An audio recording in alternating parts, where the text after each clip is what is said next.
and ever-changing views, and computer terminology, Commodore news. Are you keeping up with the Commodore? 'Cause the Commodore is keeping up with you.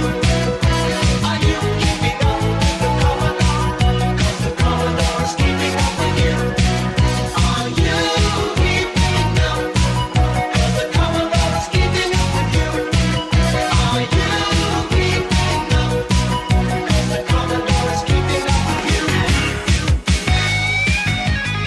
Hello and welcome to episode 91 of Zapped to the Past. I am Adrian Mills and I'm joined as always by Graham Radding. If you have not listened before, then this is the podcast where we discuss games that were released for the Commodore 64. We're using the magazine Zap 64 as a monthly guide for the games to focus on, but we are in no way affiliated with Zap 64 itself. This week, we start our look at June 1988 and the first batch of games reviewed in issue 38 of Zap 64, along with what was also going on in the UK singles chart that month. So, Graham, what have we got going on this week? In this hand-selected pick and mix selection specifically for dogs. Yes, it's a thing of an episode. We slip into our noisiest tap-dancing shoes and sneak around the IKEA-furnished robot-filled rooms and towers of Elvin Rattenbender's LA home, looking for music. In Impossible Mission 2, prepare the industrial-strength mind bleach for what can only be described as one of the biggest C64 gaming skid marks we have yet had the displeasure to deal with, in the form of Lee Enfield in the Tournament of Death, and then try our best to prevent our sides from rupturing as our funny bones are slapstick to death in the slow-loading nightmare of the Three Stooges. You want more fried chicken feet? We give you more fried chicken feet for dogs. We also head into the bargain bucket bonanza with a C64 yeehaw and a good old-fashioned Western horseback heist in the comedic Train Robbers. Take a moment to try and decipher the utter instructional gibberish and piece together what on earth an egg-throwing, mirror-obsessed hook-nosed wizard has to do with subterranean vampires and windmilling blonde men. Yep. In the crappy Vampire's Empire, we hammer the fire button and shoot at everything that attacks in convenient patterns as we avoid some nicely drawn background in Subterranea before finally grabbing our best sensible coats and shoes. See what I did there? Climbing into our space steed, that is not as gross as it sounds, as we fight to stop our space oxen from being rustled in, oh no, I don't know, June. You came along with all the hopes and then just added more shit to the soup. Thanks. Thanks a lot, turd.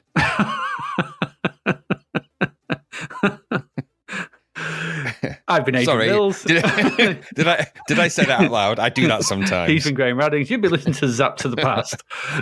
Do we just need to do, this week? Oh my God. Right, before we get into anything, we need to look at the cover. Oh, of course. I completely forgot that we do that. Good job, I remembered. Because actually in my notes I have cover written in massive words, which when I saw for a moment ago, I thought someone was shooting at me, and my past self was telling me to duck. But it's not. Cover. It is the cover. So, issue 38, this sick and horrific SF violence. It's almost like this was written for somebody, because somebody who's a sick child. Very sick child. Mary Whitehouse did not approve. Not approve, I say. So this cover is for Alien Syndrome, one of the games we'll be looking at over this month, and is a couple of blokes shooting a tonguey eye monster. It is, yeah. I guess it's an alien, I think is the... Yeah, I guess so, yeah. I wonder what his syndrome is. Who knows? This, it could be anything, couldn't it? Could be. Attention deficit. Could be anything, yeah. It could be anything. But yeah, so Alien Syndrome, digital artist, whatever. There's also a mention of Impossible Mission 2. Is it the second greatest game of all time? No, it's not. I'll let you into a secret. It might not be. It might not be. Shh. You'll give the game away. Honestly, God. Did you notice, by the way, there's something missing off that cover? Go on, what? The giant yellow stripe that used to exist on the left-hand side that said Commodore 64 is gone. Gone! Oh, it has, hasn't it? Yeah. Yeah, replaced by a little red flag that says Britain's top monthly for Commodore software. Changes. Times they are changing. Yes, the Amiga's already having its weighty impact. Yeah. Also, as well, do you see in the bottom right as well, come inside for a taste of fear? I thought you meant the barcode. Yes, I do see that. Yeah, so that's obviously... It's the magazine Fear, isn't it? Which came out around this, which was released around this time. Yeah, do you remember that? Newsfield's Fear magazine. Yeah. I had a load of them still. I gave them all to a friend recently because I didn't want them anymore. Yeah, they burned them in the garden, by the way. They just didn't want you to have them.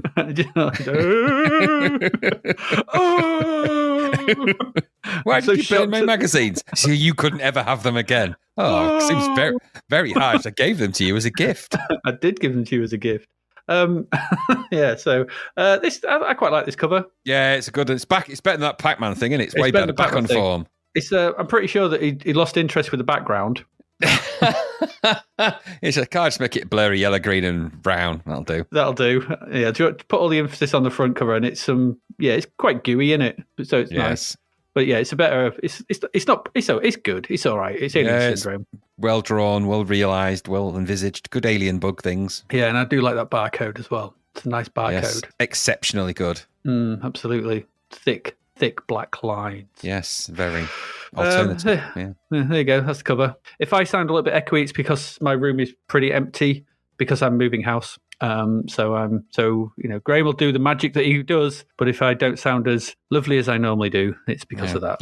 You'll sound all echoey and everything, but that's okay. I could assure you, having watching the video of Adrian right now, he is not in a toilet or anything like one. At least I don't think he is. I can only see him from the top up. That's good cause, actually. Sick and horrific SF violence is going on down below. All I'm wearing is flip-flops. Not on my feet. Hey! Absolutely. So, you don't want to know where the little thing between the two front toes is going. Separation. I'm just thinking, no. Took ages to wedge it in. Painful chafe. Painful. Should we get on with some games? Not that we want to. Shall we? Yeah, all right. All right. Should we? Let's get into some games then quickly. Let's do it. Let's dive into this morass. Another visitor. Stay a while. Stay forever. And Graham, you've got the big one this month. Well, is it the second greatest game of all time? Impossible Mission 2. Take us on a journey. Well, is it the most important, second best game, whatever? All right, let's just go. Let's go with and have a look, shall we? Let's take a peek. From Epics, of course, was the gold medal. I can't think what the last gold medal was, but I did actually find a really useful website that lists all the gold medals and silver medals and everything. I think you must have come across that before, but anyway. So this is a gold medal. I put it in our wonderful show notes agenda thing. So there's a link there too. I can't remember where I put it now, but it's in there somewhere. Anyway, So this is programmed by Nova Trade Software Studios. Now these are an interesting bunch actually. They're a Hungarian software development team, and they pretty much they subsequently did loads and loads of other games, and in fact, later down the line, much later down the line, they kind of specialized in doing loads of Sega Mega Drive games. So these were, I don't know where the Iron Curtain lived or where it was landed at this point, but I think since these were in Hungary at the time, these are very different times in the 80s to what they're like now. But anyway, so we've got a load of Hungarian developers who later went on to do Echo the Dolphin and loads of other stuff as well. So now this is where it gets complicated because I am not great at reading out complicated names, especially when they're in borderline Klingon. But so we've got Istvan Cersei. I'm going to say them as I see them. If I'm wrong or I'm pronouncing it wrong or whatever, I am sorry. I'll go back in time and correct myself. Zoltan Toth, which is one of my favorite developer names of all time now. Soon, Zoltan. Soon. Just Zoltan Toth did it. Mihaly Kenzler. There's also Zoltan Kazisanik. I can't even say it. Kanisai. Josef Sensky. Ivan Cersei. Istvan Bodnar. Ferenc Ruska, and of course Zoltan Toth is in there. I'm not going to read any more of them out because my tongue's actually hurting. But those are the guys that did this. And I'm going to come to some really interesting quirks about the music, by the way, for this was Chris Grigg. Good old Chris Grigg. I'm sensing he may not have been of the same fold. I don't know. I'm just kidding. Anyway. Probably not. What music? But this was released on, apparently, there's IBM PC versions, Atari ST, Apple II. There's a whole bunch. And these guys did all of that, all of them. The one thing that's important to establish at this point in time is that none of them were involved with Impossible Mission 1, not a single one. And none of the development team from Impossible Mission 1 had anything to do with this. Okay? Okay. And I'll come back to why that's kind of important in a bit. Professor Elvin Attenbender. Remember Elvin? Mm-hmm. Once he went around to his house, you were there forever, that kind of thing.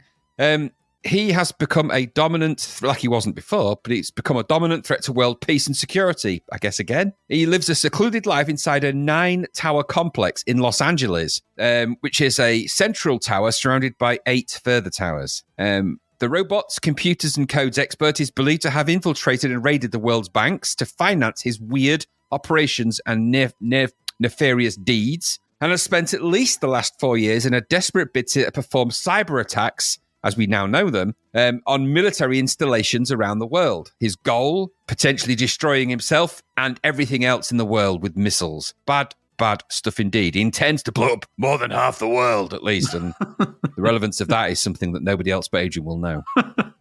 Half the world. Oh. So then his ultimate bad news arrives. A priority alpha flash 1. I've had loads of those before.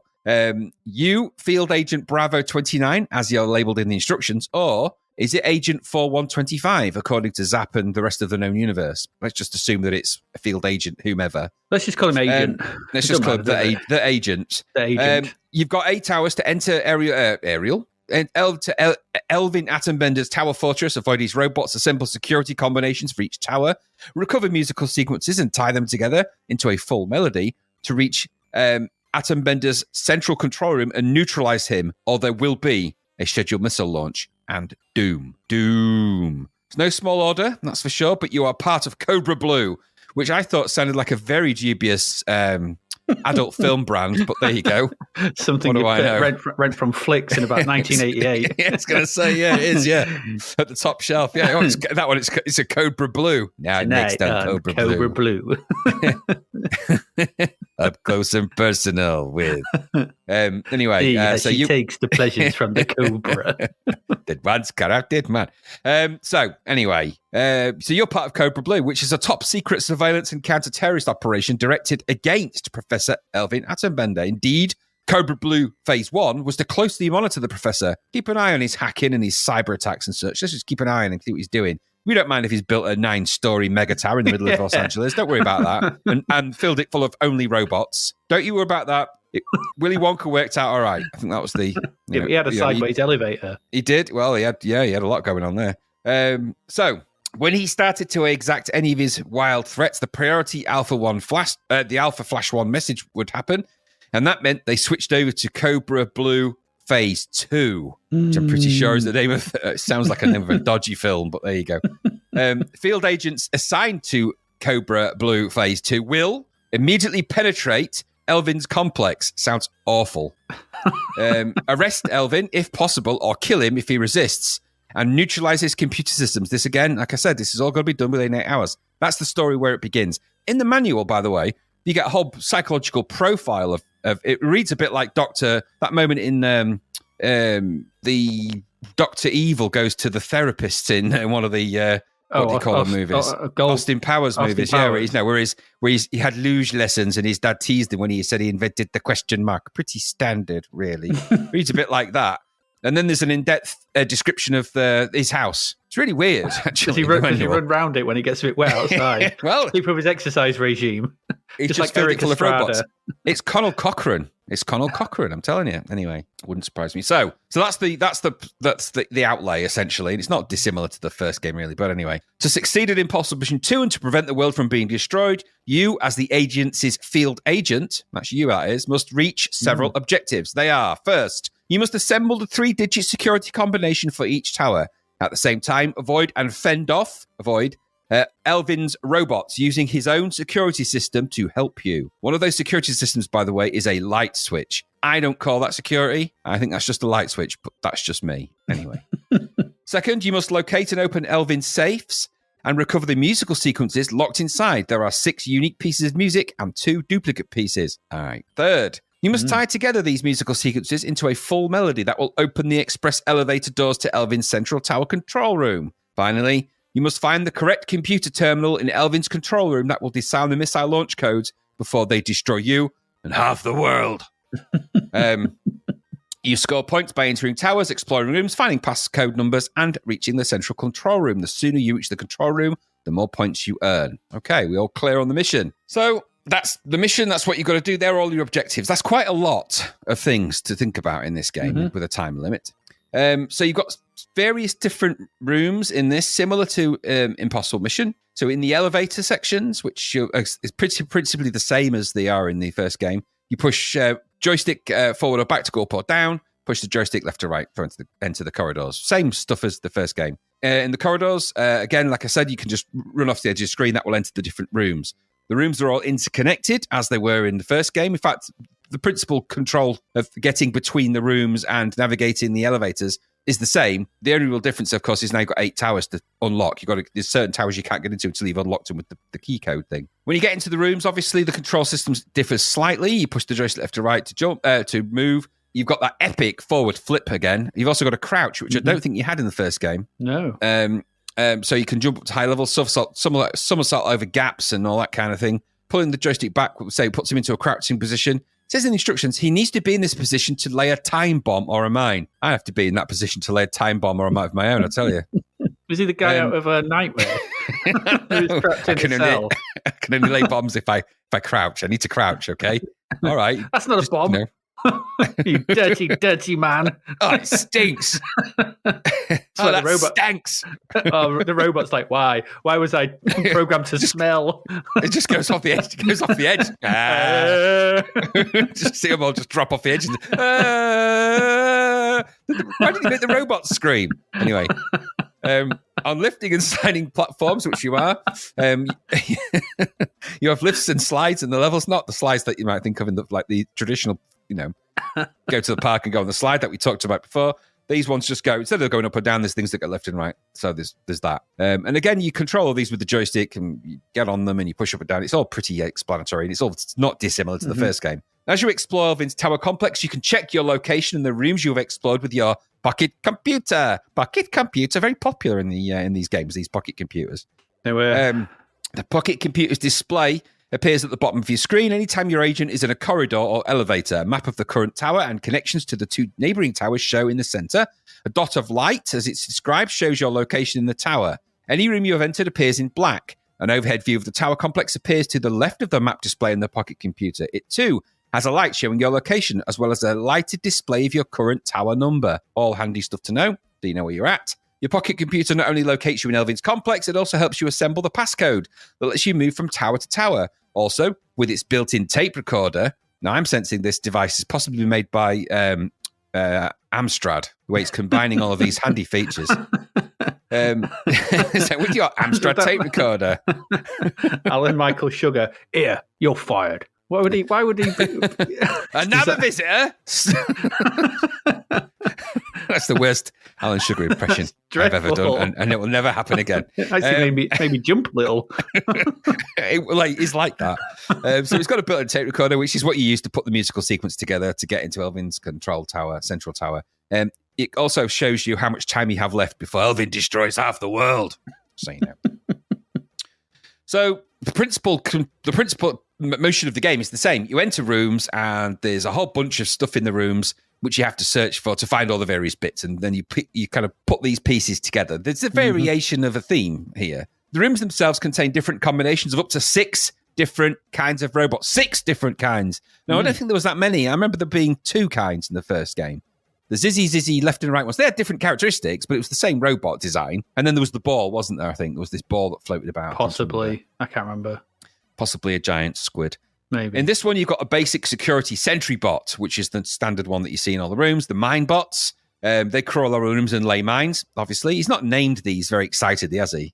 Pest bots, relatively harmless but annoying. I know a few of them. They may be encountered in any tower. They constantly ride the lift platforms and mess up the player's lift platform strategy. Did you enter this game, Adrian, with a lift platform strategy? You should have. No. They're not dangerous, though, pest bots. Squat bots. Now, we've already mentioned these. They've got really powerful legs.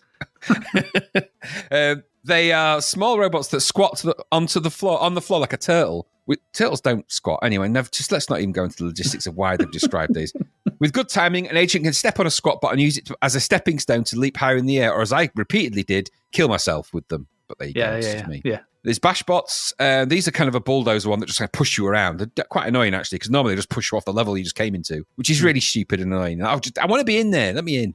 And then there's the suicide bot. I didn't encounter any of these in my travels. Did you? No. Apparently they just leap. They sense it. It They can says smell what you've dropped.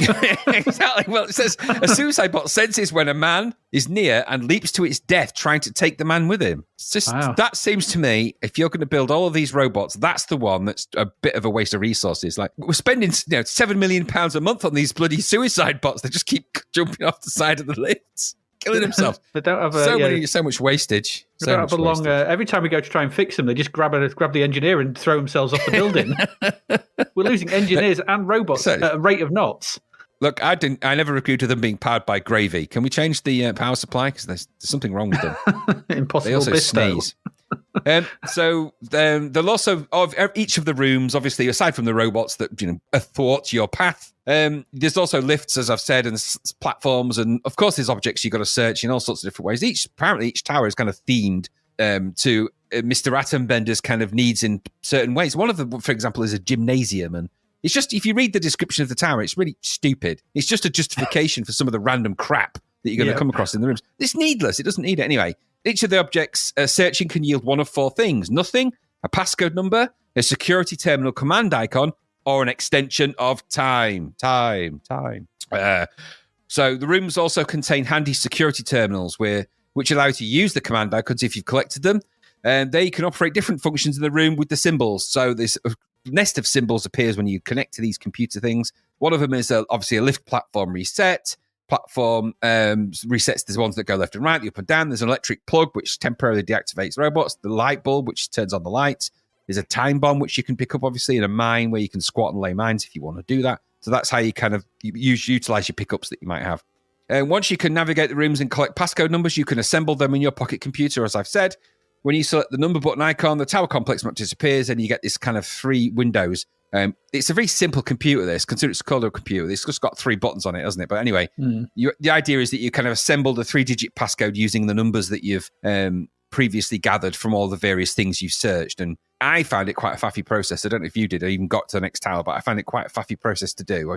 I got quite confused by what it was trying to ask me to do. I don't know why. It's assemble numbers, but it just seemed overtly difficult to do. I don't know why. Anyway, you get sort of little controls. You move the hand up and down that you get, and you press the fire button. You can change the numbers. And when it's supposed to light up as found when you get the right one. I never got that. I never got it. Anyway, when you've collected one or more of the musical sequences, which you will find in the various safes in the level, you can play them on your computer, and you've got to sort of assemble them into some kind of musical sequence that enables you to get to Attenbender's sort of final destination. Now, I never got that far, I have to tell you, nowhere near. I never even got out of Tower 1, let alone through the other 7, sorry, so no chance.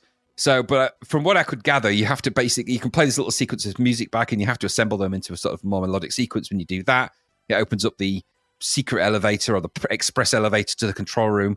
And then what really struck me was something that was a little bit odd. Now, I never got to this and I never checked it out. Maybe someone of our patrons can correct me but from what it describes, you're presented in the final screen with a whole load of difficult security robots and 3 terminals to choose from, only one of which disarms the missiles. The other 2 kill you instantly. Now, it doesn't indicate there that there's any kind of security system or anything. It's just 1 in 3 chance that you're never going to do the game after all of that. That seems to me kind of punitive, but I don't know for sure because I never got there. Is it just that it kills you like it does normally in the game? So as long as you've got more than 12 minutes left, it won't, because you'd lose 6 minutes of death, don't you? The indication was that you die dead because the missiles get launched. Well, that would be stupid.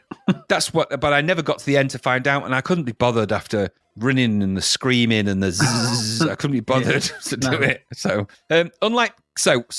that's kind of the way the game plays out. You move from room to room. The view is like Impossible Mission. You see it from the side on, kind of platform style, really. Graphics have been altered, and I'll come to all of that in a second. But that's how it plays. It plays exactly like the first one with added stuff. So, unlike most computer game sequels of the time, Impossible Mission 2 did not use any code from the original game. None. That's completely crazy coded from scratch. Considering how similar it is. Yeah, they did it all by eye. So all of that code and all of the graphics, everything in that game is completely redrawn. That's really including impressive. the animated guy. That's not the original Epics guy. That's a new guy. Wow. Mad, isn't it, that? That is crazy. So it's completely new graphics, completely new code. Graphics are all done in a special tool they built to do it called Film Director. So they built everything from scratch. It's amazing, really. And like I said, these are the guys that went on to do loads of Mega Drive games. Quite famously, Echo the Dolphin was the one that stuck out, but there's tons of them. You can look at because they changed the name. They're not called the the same name as they were for this. So they're not called the Nova Trade Software Studios. They've changed their name over time. But if you go onto one of the many websites, you can find quite a lot of interesting information out about those guys. They went on to do some really good stuff. Really good stuff. So where does that leave us then with all of this game? Well, there's good things here. And those things, I think, really are the good things that were good about Impossible Mission 1. So the thematics, the game premise, and the design, and the overarching sort of secret agent infiltrating, all of those tropes are all well used. And it feels like a nice, enriching world to be part of in that respect. That part's quite good. It reminds me of, I mean, I didn't like Saboteur, but it reminds me of that kind of vibe. It's got that kind of isolated, you against the, you know, it reminds me also of a film thing that we remember, that film synopsis we devised about was it Aliens, a sequel to Aliens with the tower building. It reminded me a little bit of that. I don't know why. Not that we'd influenced. I'd never really played this game prior to this podcast. I'd seen it and I was aware of it, but I always liked the first one, and I never really liked. You know, it didn't. First one is such a long-winded game to get through that I thought I don't think I can cope with another one. So there's complex objectives for sure with this, and of course it says impossible in the title, so there's a lot going on. And you've got some of the tools and skills under your control, so everything feels like you have control of it. There's no bugs in here or anything like that. In many ways, it's a kind of timeless game design because it's just a platform game, really, with some extra added funky bits. And they did a wise thing to keep to that core gameplay and those things that worked from Impossible Mission 1. However, it has the dynamics of that, but it does not have the look and feel properly. And amazing that they did the job they did with the way they did it, but the graphics feel less defined and oddly coloured. It doesn't feel as coherent a space as the first game. It's too jumbled. It's too bitty in terms of the lift designs. They seem to be strewn more than planned. The rooms don't feel as coherent a puzzle to solve. There's too much going on. The key to the first game was the simplicity of the rooms and the robot placements, and not that many of them. So there's not too much in a room. They weren't too busy. Just a spattering of obstacles, enough to keep you invested in it, but not throwing everything at you, including the kitchen sink. Then you stood a chance of getting to the objects to search them, and sometimes it was difficult, but you could more often than not work your way through. In this game, the rooms are festooned with robots and lifts and sliders and pushers and shovers and dumpers and poopers and all the different kinds of things that are in this. Each room seems to be crammed with loads of stuff and complexity. Some of the rooms you go in Impossible Mission 1 just have a couple of lifts and 2 or 3 floors to navigate with robots that might look over their shoulders and suddenly shoot at you or just rotate. And that was one of the key things about that game was that the robots, they were dangerous, but they were dangerous in different ways, but there was a simplicity to them. But here, like I said, there's so much going on. It's getting to search some of the objects is an absolute bloody nightmare in this. It's really hard to try and get to those objects because there's so much in your way, whether it's holes you fall down, whether it's turtle jumper things that push you up and kill you, whether you get shoved off of ledges, whether the robots zap you or follow you around. There's just so much going on that it's hard to try and it's a hard game to read. You need to be able to read the design dynamic quickly for a game like this to work. And so less in a game like that is always more. And with Impossible Mission 1, that minimalism is what made it successful for me. I'm not saying not for everybody. Certainly for me it did. This leaves you frustrated visually. It makes some of the rooms next to impossible to navigate correctly because there's no clear route to it. It's more luck than judgment when you sort of find your way halfway in the room. You think you can't find your place. The way back doesn't seem as coherent and as logical. So this is losing what Impossible Mission 1 worked so hard to set up. That simplicity and the tower and everything else, that's what it needed. That's what it was. And let's remember that the first one was also not all, I know he had, weirdly, he had bookcases in his, whatever it was, lab, I guess. But this has got some real weird strewn objects all over the shop. And I don't know, it feels to me like it had the look, but not the soul of the original. And so what we end up with is a weird feeling that the extension of the franchise is simply nowhere near as accomplished or interesting. Add to that, for me, a weird feeling of it being dated. I mean, game design had moved on from Impossible Mission 1 quite a lot. IM1 is an early on game. And while that was successful at that time, there are ways to enhance that without cramming all the robots in and just throwing everything in, including with all those weird colour schemes they chose, which after a while kind of hurt the eye. I mean, there's so much light blue and yellow and purple in this game. It's just the colour schemes are a bit wild. So while Impossible Mission 1 is rightly a landmark game for the C64 of that time, especially for when it was released, in 1988, this needed to offer something more.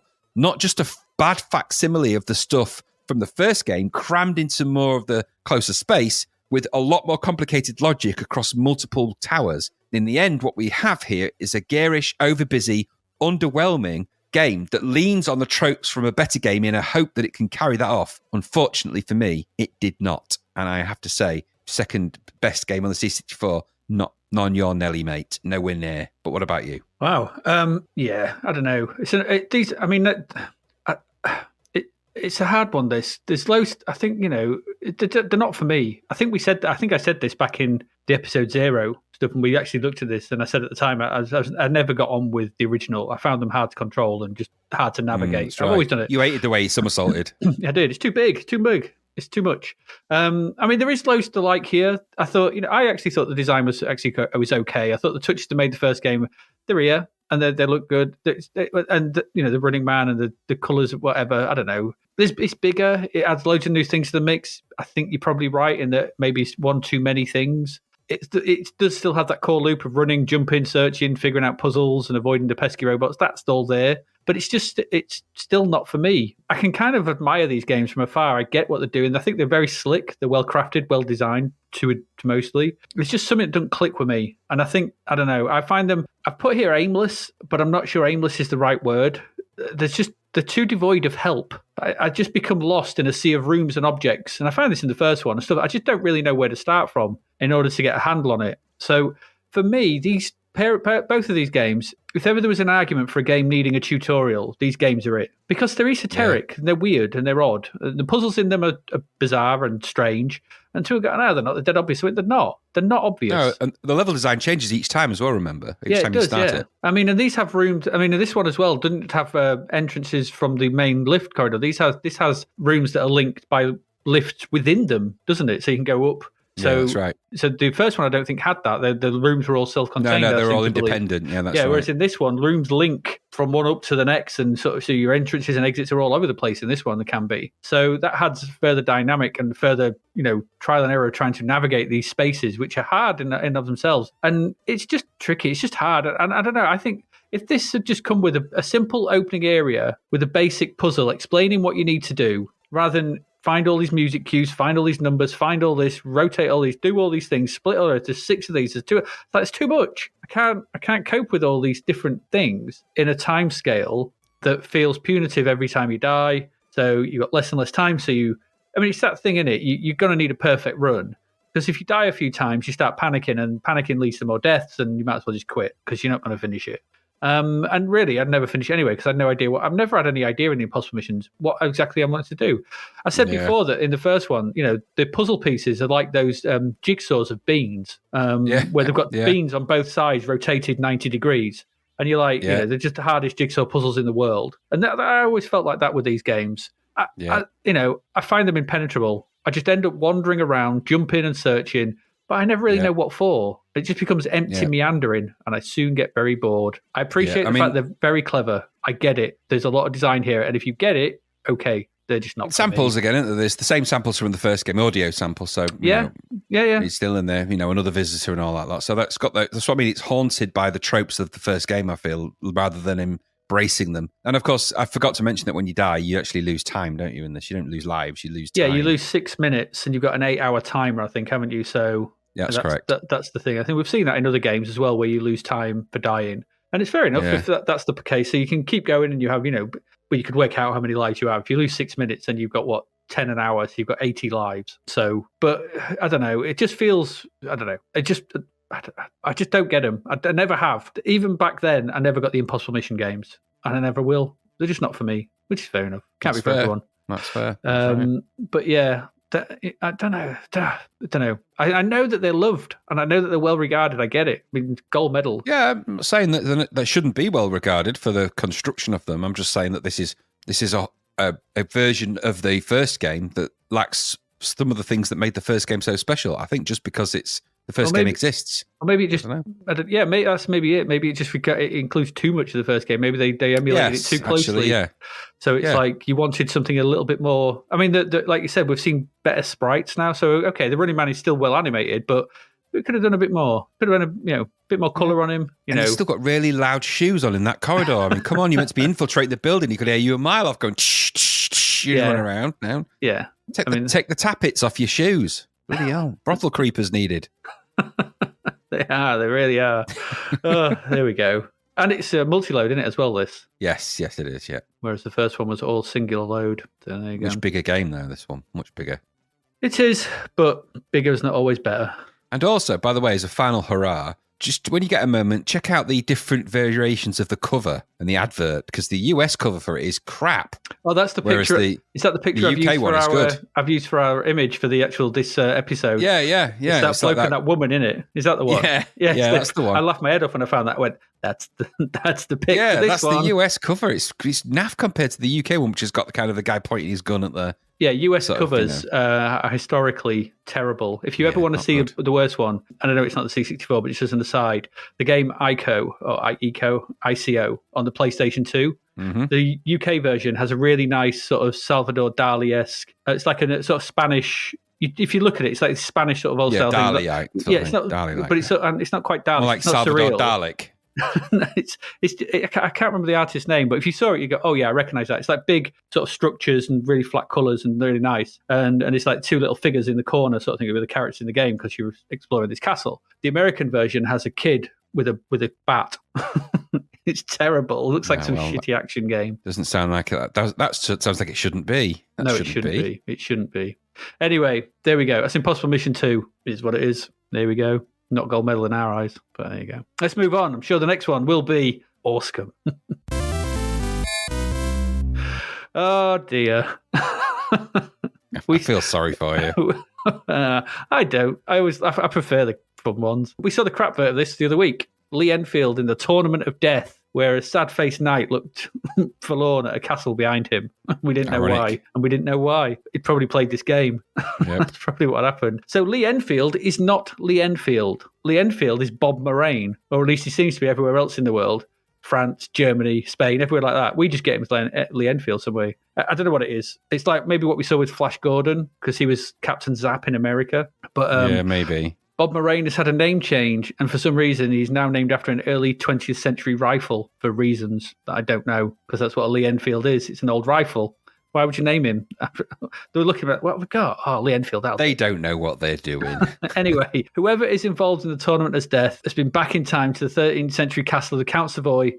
So whoever is involved in the Tournament of Death, whether it's Lee Enfield or Bob Moraine, they've been sent back in time to the 13th century castle of the Count Savoy. Now, it'd be much better if it was Savoy, wouldn't it? Count Savoy. But that's just me, probably. In order to save the Holy Shroud, which is the shroud, I believe, that the body of Christ lay in before his resurrection, according to the Bible. There you go. The shroud is under threat from the evil yellow shadow, which sounds like a fungus. It sounds like they haven't put it away, they haven't stored it properly, and so it's getting a bit of mold. So they, whatever. He's got designs on becoming pope and perverting the course of history. Some time travel shenanigans. So he's gone back to get the shroud to become pope and pervert the course. I don't understand. Whatever. This was developed and released by Infogrames. I couldn't find who was behind this. I found a link to a really obscure website interview with the guy, but I wasn't sure if it was him. I'll find it again and I'll post it in the show notes. Yeah, do that. The only name I can find attached to it is the music, and that's by George Brandt or Hawg Brandt. But, he does another game this week as well for some reason. Anyway, when the game loads, I think you have a title screen. I don't know. Some graphics happen in the game window and then it changes to the main game itself. So I don't know.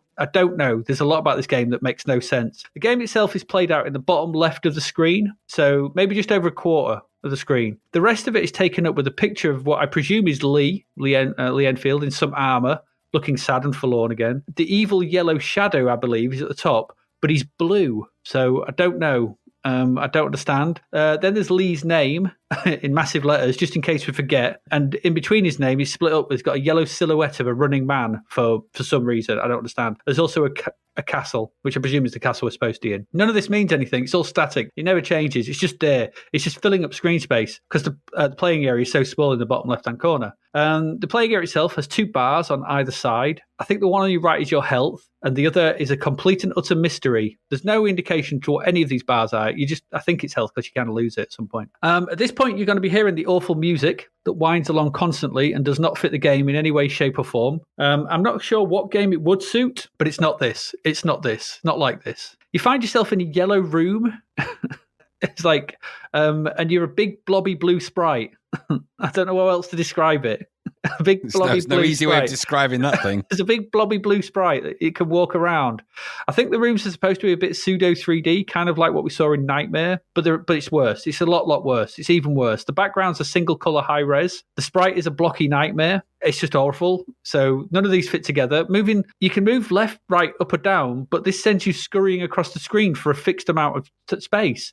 It's not, you just tap it and it goes, "Whoa, whoa," just legging it around. You're like, what is this thing about? The animation is dreadful. The blockiness is off the charts. The control is not subtle. There are some exits to the right, maybe to the left. It's hard to tell because going through them is a traversal horror show. You have to move up and then jab right at the right point to try and get him to go through. As you try and if you do, you'll just get to another horrible yellow-looking room. As you make your way through them from room to room, what I believe are supposed to be the bears, because I think they were on the advert, blocky, indistinct bears and some green things will appear and start to lay the smackdown on you. This kicks off combat where you hold fire and waggle the joystick, but nothing seems to happen. You throw punches, but I don't know what happened. You're soon dead. And then you find yourself attached to what I think is a rolling boulder as you roll across several screens before disappearing, and the game starts again.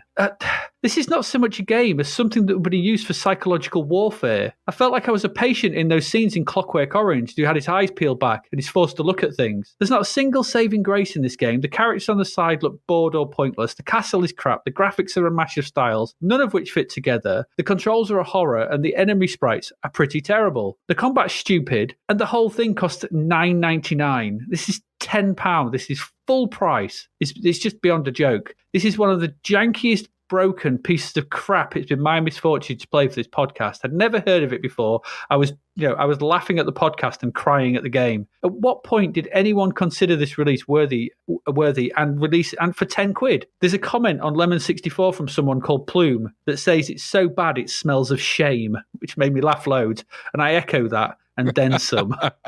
What a takedown that is. So I don't know who Plume is, but well done. If you listen to this, well done. That's great line. Well done. Well done. It's so bad, it smells of shame. And everything I was going to write about this was just summed up in that one phrase, because it does. Yep. This is awful. This is simply one of the worst things it's been my misfortune to ever cast my eyes upon. For £10, this is just, you might as well just stab yourself in the face because you'll enjoy it more. What about you? This is my first statement for this thing. This is a dreadful abomination. A bad thing. Yeah. There's nothing good about this. Nothing. From the second it begins to the moment when you kill it, it's dreadful. Ugly, badly drawn graphics, crappy animated, buggy, clashy sprites, naff scrolling of shoddy, ugly, badly drawn backgrounds, naff sound, no redeemable or identifiable game. It is all horrible and it is all bad.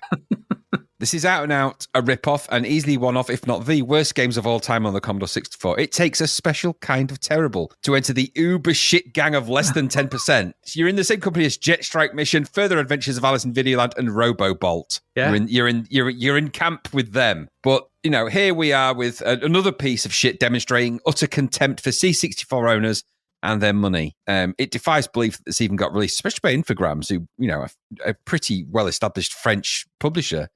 God knows. Terrible thing. I actually couldn't quite believe what I saw when it started. And you can't even use the term playing this game. I'm not sure what you do with it. No. But, and apparently in the Atari ST version of this, apparently there is one. His facial expressions change. I found a couple of links that I've posted. You have to look in the show notes because I think it never made it to the Amiga, but there's a couple of clips and images in there from the other versions, and it's not good. It's never going to be, is it? No. Awful. It's just absolute crap. And this is I don't get. Some of these games are getting worse and worse and worse. I was expecting there to be an uptick, not a downtick.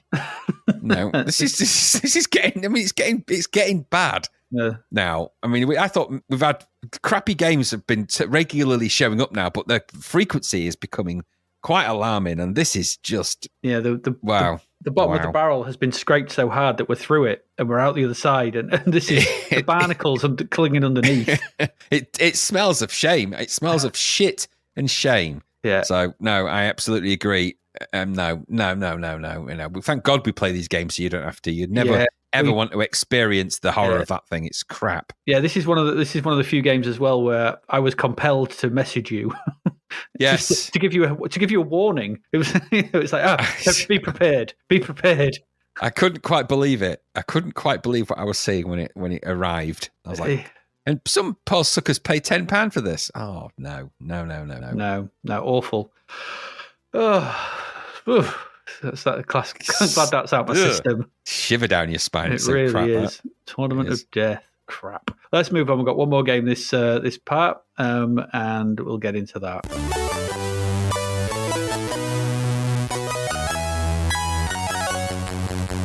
So Graham, Jesus, the Three Stooges are here. They're here to make us laugh. Yay! Make us laugh, Graham. 46%. That's no laughing matter, is it? Oh. No, that's enough to make you poke yourself in the eye, as is most of this. 15 quid, £15, 14.99 this was. Whew. Let's just take a deep breath and prepare ourselves. This is a cinemaware game developed by Incredible Technologies. Incredible Technologies did this. I'm guessing there's some, I don't know if they were specific developers for this or they were the people that did cinemaware stuff. Anyway, the manual for this, by the way, is like a full-blown history of the Three Stooges. I'm not a huge fan of the Three Stooges, but they were, for those that are unaware, an American vaudeville and comedy team active from 1922 until 1970. Best remembered for their 190 short subject films by Columbia Pictures. Their hallmark styles were physical farce and slapstick, and there actually were varying different Stooges. I think there was only one that was relatively consistent throughout all of that, because there's some of them changed. I think Curly changed a few times. Anyway, you can read all of that stuff if you want to get into the Three Stooges. There was Burley. There was just different versions of that character. I think one of them died. Well, they all died, obviously, in the end, but I don't think one of them died, during the making of anything slapstick, like he just slapped him too hard, and that was... that seemed funnier, but... Anyway, so this game, then. Oh, this game. Right, so it starts off with a funny-ish attempt at a funny intro, because it starts off as Defender of the Crown, with the down.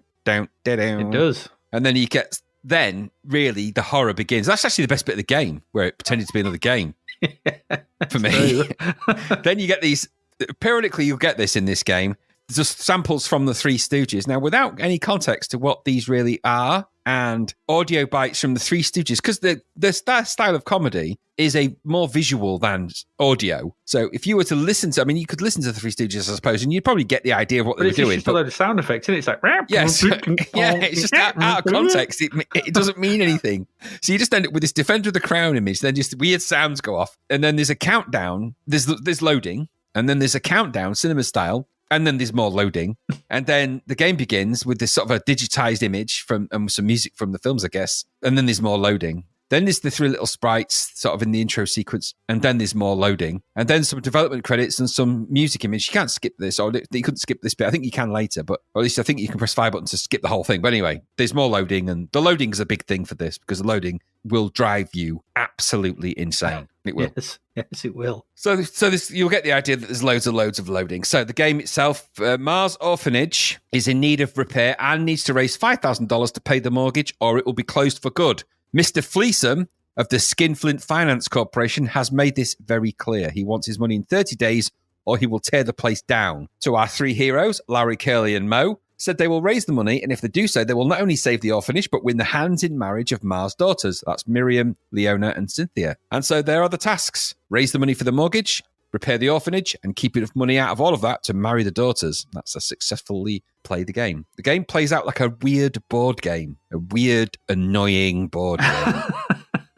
Before each turn, 6 icons appear at the top of the screen, which represent the next 6 squares on the board. The board, by the way, you can see a drawing of as part of the instructions. A hand cycles across them in kind of a random way, while a timer ticks down. Can you see it in game at all? No, can only see it if you've got the instructions. So you must press the fire button on the joystick to choose your square. Each square has an icon which equates to a mini-game, task, or other random occurrence. Imagine a rolling dice, hence the 6 part, and when you land on it, you would take a card. That kind of logic if it was a board game. Okay, the icons then. So there's the slapping game, which you can choose. And whenever any of these things happen, by the way, a little interlude plays out where the Three Stooges just go on a little walk with the most grating piece of annoying music known to man. And they just walk to their destination. You can't skip it. And it happens every time you choose an icon. They go on this little walk, and then the game that you've picked or whatever icon you've chosen, with the exception of one, will give you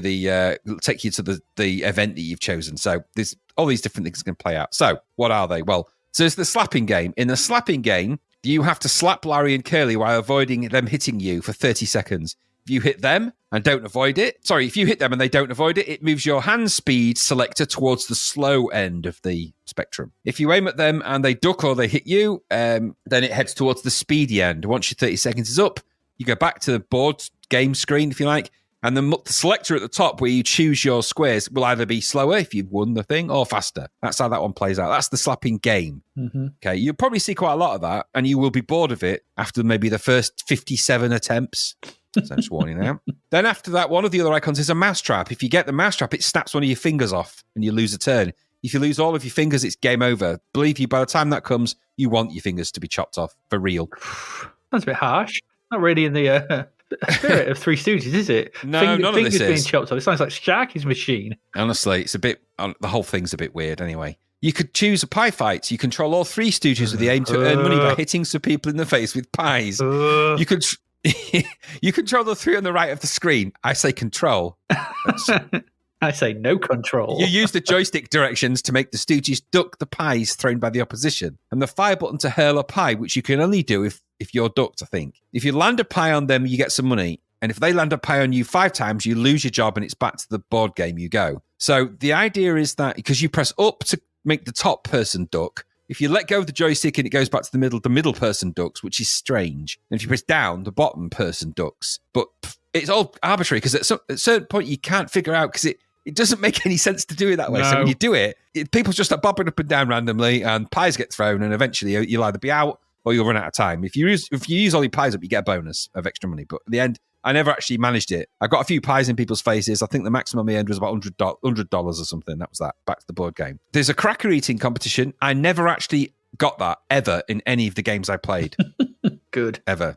Never got it. So I couldn't tell you what that was like or what it was about. I'm guessing you have to eat crackers. There's a hospital where if you go there, you're in like a line of hospital buggies. It's a top-down view. And you've got to get past the various halls while avoiding running over people. In this, like in all of these games, they're really naff controls. They don't respond very well. And there's no real challenge to that either. You just go upwards, go up. That's it. And try and avoid stuff, but just go up. The time runs out. It tells you got $190 inexplicably, and you go back to the board game. There's not really any challenge to that. Same with if you get the box in. They go for a walk, as the annoying sequence goes to the board. Then they get to a boxing match. This is really weird, this. I was expecting it to be an actual boxing match, like I'd be one of the Three Stooges in a boxing match. That might have been quite funny, but it's not that. At the top left, there is somebody in a boxing match, but you never see the opponent. On the right is the bell and the countdown. Underneath that, you're one of the Three Stooges running an obstacle course over hazards, attempting to reach a radio shop to pick up a violin, I think. Then when you get that, you've got to do all this before the final bell rings, the final round, as it were. You then got to run back the way you came. But I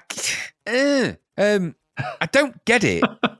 Because you can jump over things. So you run and avoid and jump things with the joystick controls. But you can't, if you speed up too quick at this particular point, you run too far forward of the screen, which means you can't avoid anything, which means you just hit lampposts and trip over dogs and it's just really stupid.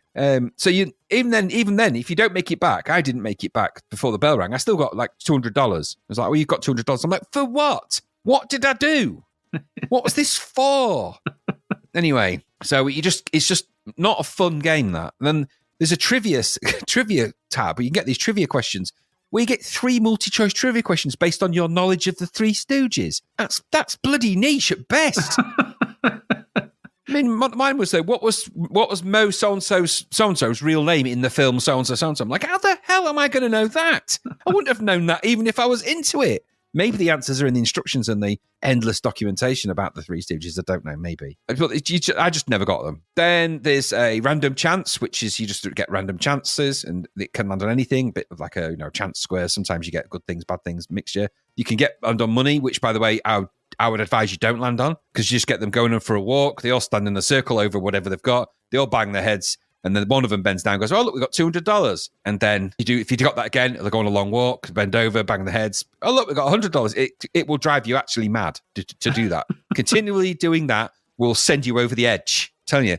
Because there's part of this, by the way, there's in between all of these, there's they're almost like little filmy bits, but they're not quite. So there's stills where there might be a stray speech sample. Each one is an independent load. So before you even get to any of these games to play, there's a load and it loads up a screen and someone will go, oh my God, we got a job. And there's really bad, crappy sample. Then there's another 10 minutes and then the game appears. You're like, this is killing the humor. It's just anyway. And then one of the final ones is an evil banker, which if you get that, he just takes money off you. Mercifully, actually. Yeah. So you're presented with a screen with a timer, a series of game tasks, a randomizer that you select with, and the window at the bottom with the Three Stooges in it as little animated sprites. The timer starts, the randomizer flicks, blah, blah, blah. And then all of this plays out in a way that will drive you slowly mad. There's really bloody annoying animation that plays in between the things when they walk and when they do it and all of those things. Everything in between is so annoying. Really, really, really fucking annoying music in this game that drives you mad.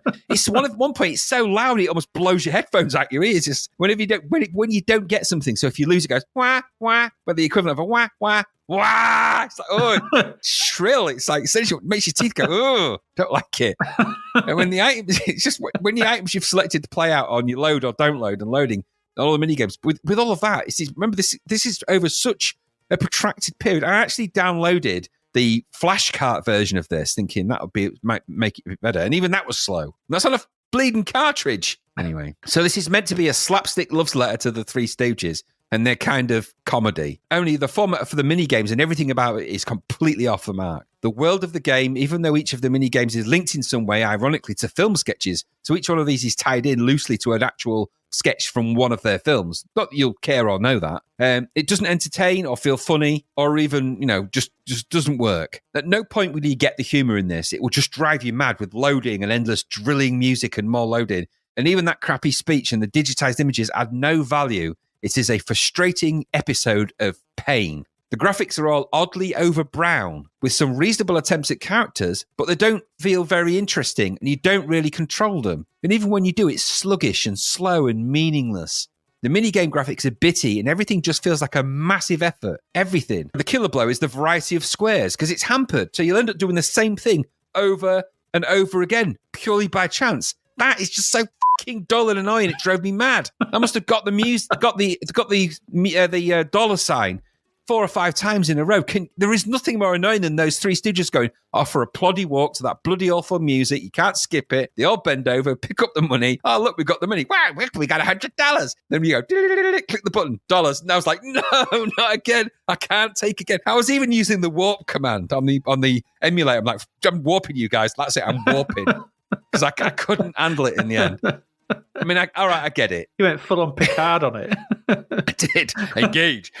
Whomever made this had a real passion for the Three Stooges. Okay. But that was their passion. And their humour and the style and the comedy are not compatible with this game. I'm guessing this is a conversion of an Amiga game. It must be. Which probably looks a lot better after all said because it's kind of that 16-bitty cinema-weary type vibe. Fine. But this is an unfunny and dreary loadathon that had me slapping the off switch. And that's never a good thing, is it? It's not funny, to quote so-and-so. Not funny.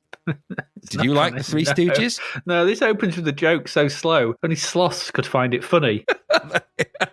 It's because it's the punchlines. Imagine if it was a real comedian on the stage. Yeah, it's like down, down, down, down. It's like, okay. Oh, it's Defender of the Crown. Oh, I get it. And I was expecting it to go in there, sort of thing, but it didn't. It played, and then it went black. I sat there, and then they appeared.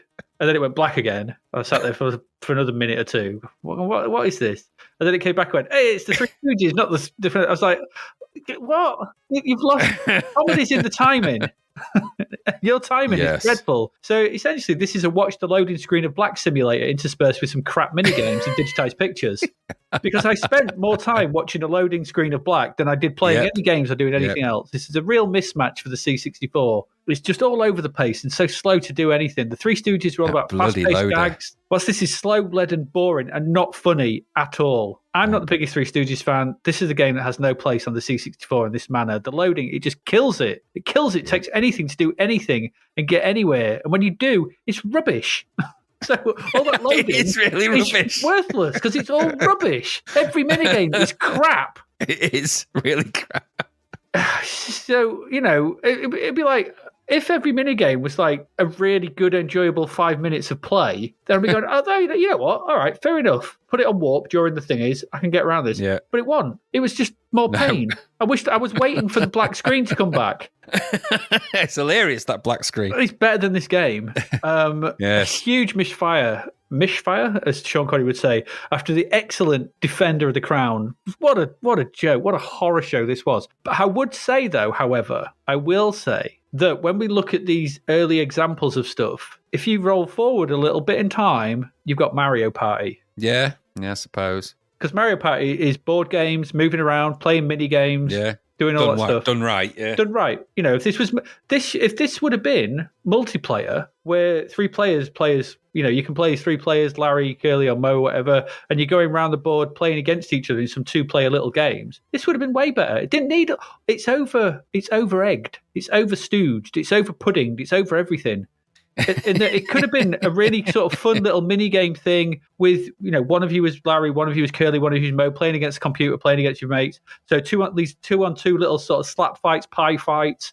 I could see this going, you know what? This could be a really fun little game, but it's not. It's boring and, just doesn't fit on the C64. And for God's sake, Mirrorware, Cinemaware, Mirrorsoft and Cinemaware, hire someone who can write a disc loader. Well, the one for thingy was Defender of the Crown was pretty good. Yeah, it was, but obviously get them back. Or go to Epix and say, can we license Vorpal, please? Well, in the back of my mind, I can't help but think that, was it mentioned somewhere, and again, somebody in our amazing fraternity of listeners will correct, but I seem to remember that with that loader, it was cracked, and the cracked loader was replaced, and so Eaglesoft replaced the original Defender of the Crown loader with a better one, which is why that cracked version of Defender of the Crown works so much better. But I could be wrong. I could be completely wrong. Maybe. I don't know. I remember not... didn't crack this one. No, I remember enjoying Defender of the Crown though back on the C64. So back then when we did, it was good. That's what I mean. That one worked, whereas this one, no, it does not. Well, Larry Curly and no. Yeah, Barry Surly and no. Barry, good old Barry. Make weird noises, don't they? Yeah. It's when he kicked him in the nuts and he goes, oh. I was like, I'm going to keep doing that until whether I win or lose, that's what's happening in this game, because that's how I felt. There we go. That's this part over with. We thought June would be good. No. We've got 3 there which have not impressed for various reasons, even the gold medal. Should we take a break and come back and do something else? Hell yes. All right, there we go. That's your first 3. We're going to take a break. When we come back, we will have the singles from June 1988. So stay with us.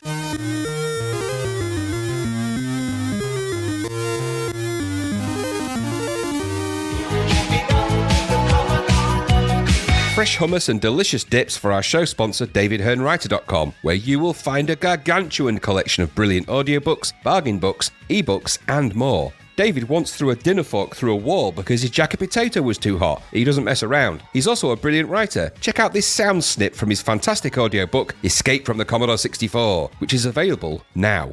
Run, Reese called. Just grab the lanterns. Don't worry about him. Lanterns tumbled from her arms. Lanterns she desperately needed if she was going to make it through this level. 10 became 7, and as she ducked and darted around the dimly lit passages, she grabbed 1, 2, 3 more. As she reached for the last one, a shadow fell over her. It was the goblin, tall and green and sporting a pair of boxing gloves. It was bigger than the ninja, and as its wonky smile turned into a teeth-baring grimace, its aim was exactly the same as the ninja's. If that hasn't got your purchasing finger poised over the buy now button, I don't know what will. For more, please visit DavidHearnWriter.com. That's David, Hearne, writer.com. Off you go. Are you keeping up with the Commodore? Yes, the Commodore is keeping up with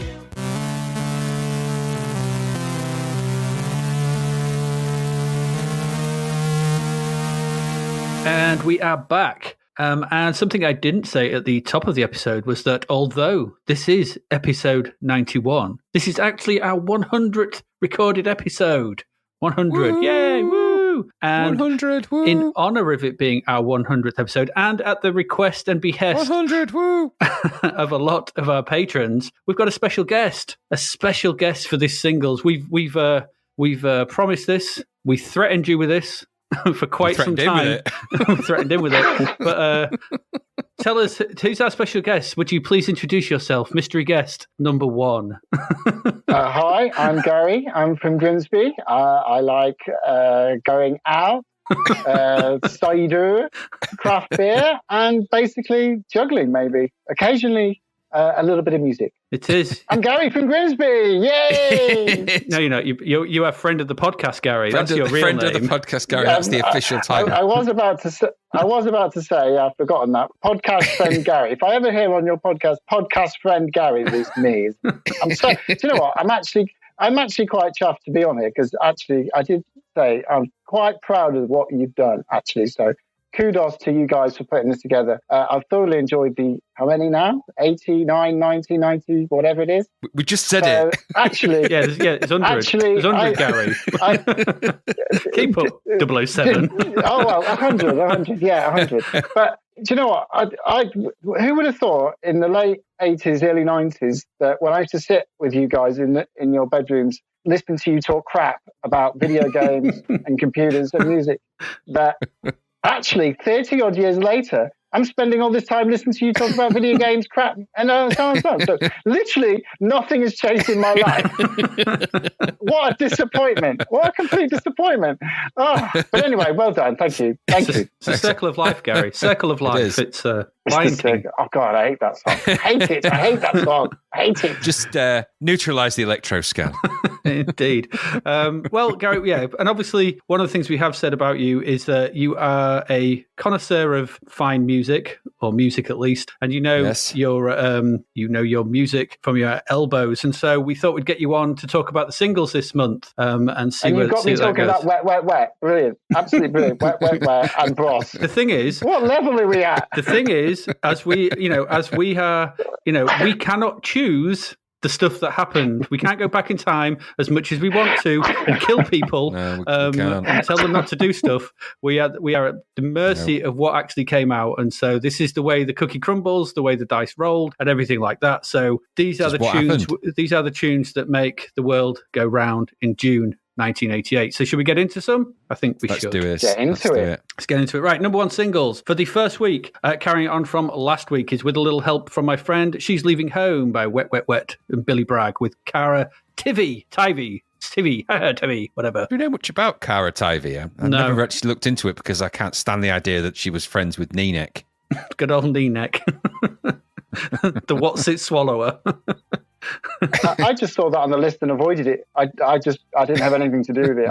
I couldn't bear the thought of opening. I couldn't quite figure out whether it was a double A. So what is it? Is it charity record? Help, my friend? It's a double A charity record. Yeah, it was for the launch of Childline. Believe it or not. Oh God, have they not suffered enough? No.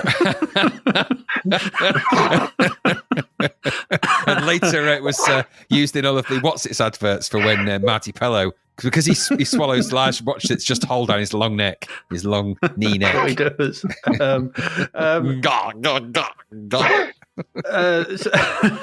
Anyway, moving on. The following week, Doctor and the TARDIS by the Time Lords reaches number 1. Yeah. What do you say about this?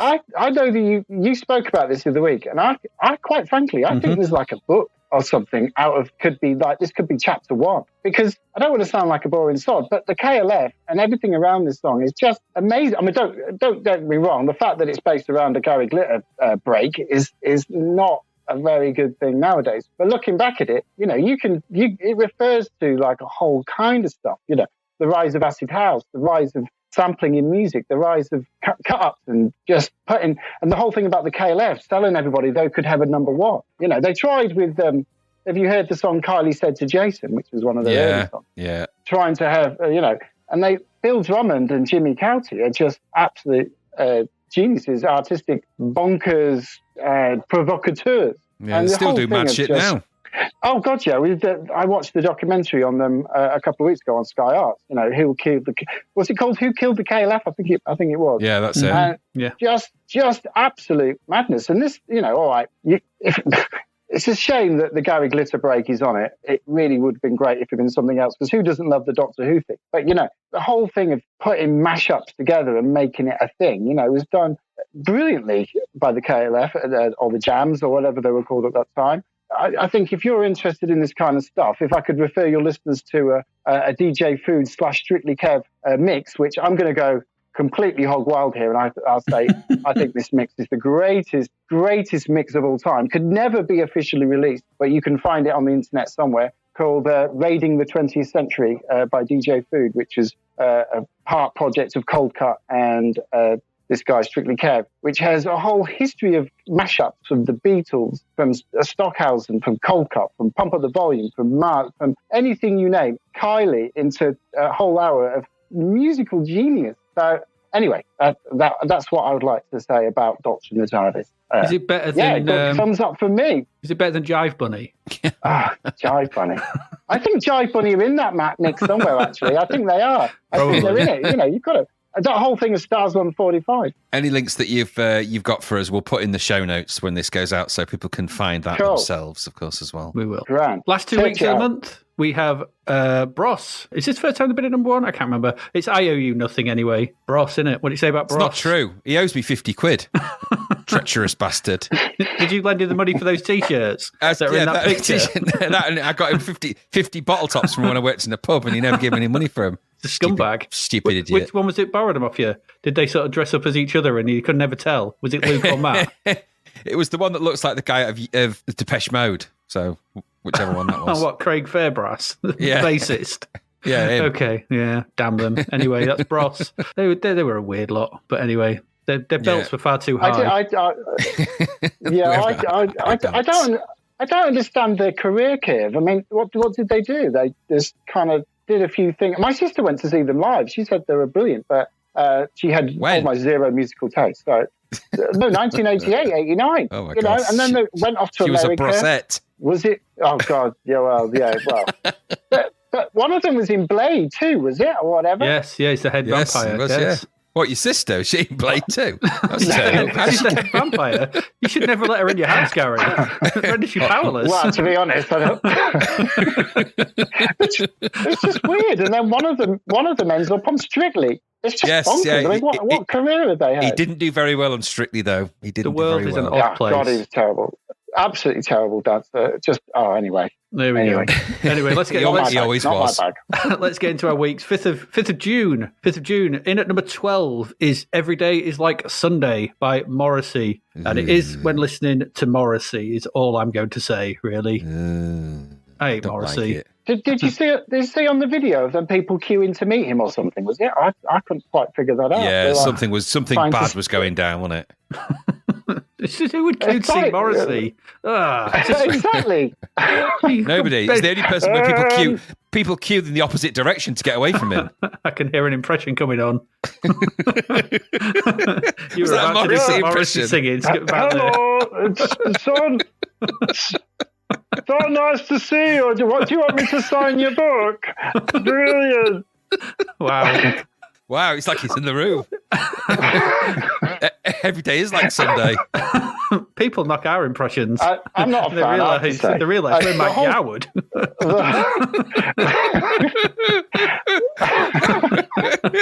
Mike Yarwood, goodness me. I'm sorry, but It's an 80s reference, 80s the pull. whole thing. Who else are they going to say? I'm trying to think of some other impressionists Yeah, now. exactly. I was going to say Rory Bremner. Is anyone I can think of? Yeah, okay. Oh, Roy Remley, yeah. Steve Coogan. He's another one. Yeah, okay. Yeah. All right. They're not my thing. I've got a blind spot for the Smiths, a blind spot for Morrissey, and I'm very pleased to have that blind spot. Yeah, he's an asshole these days as well. Yeah. Number 19. Absolute scumbag. Yeah, number 19, Chains of Love by Erasure. I listen to this, but only sometimes.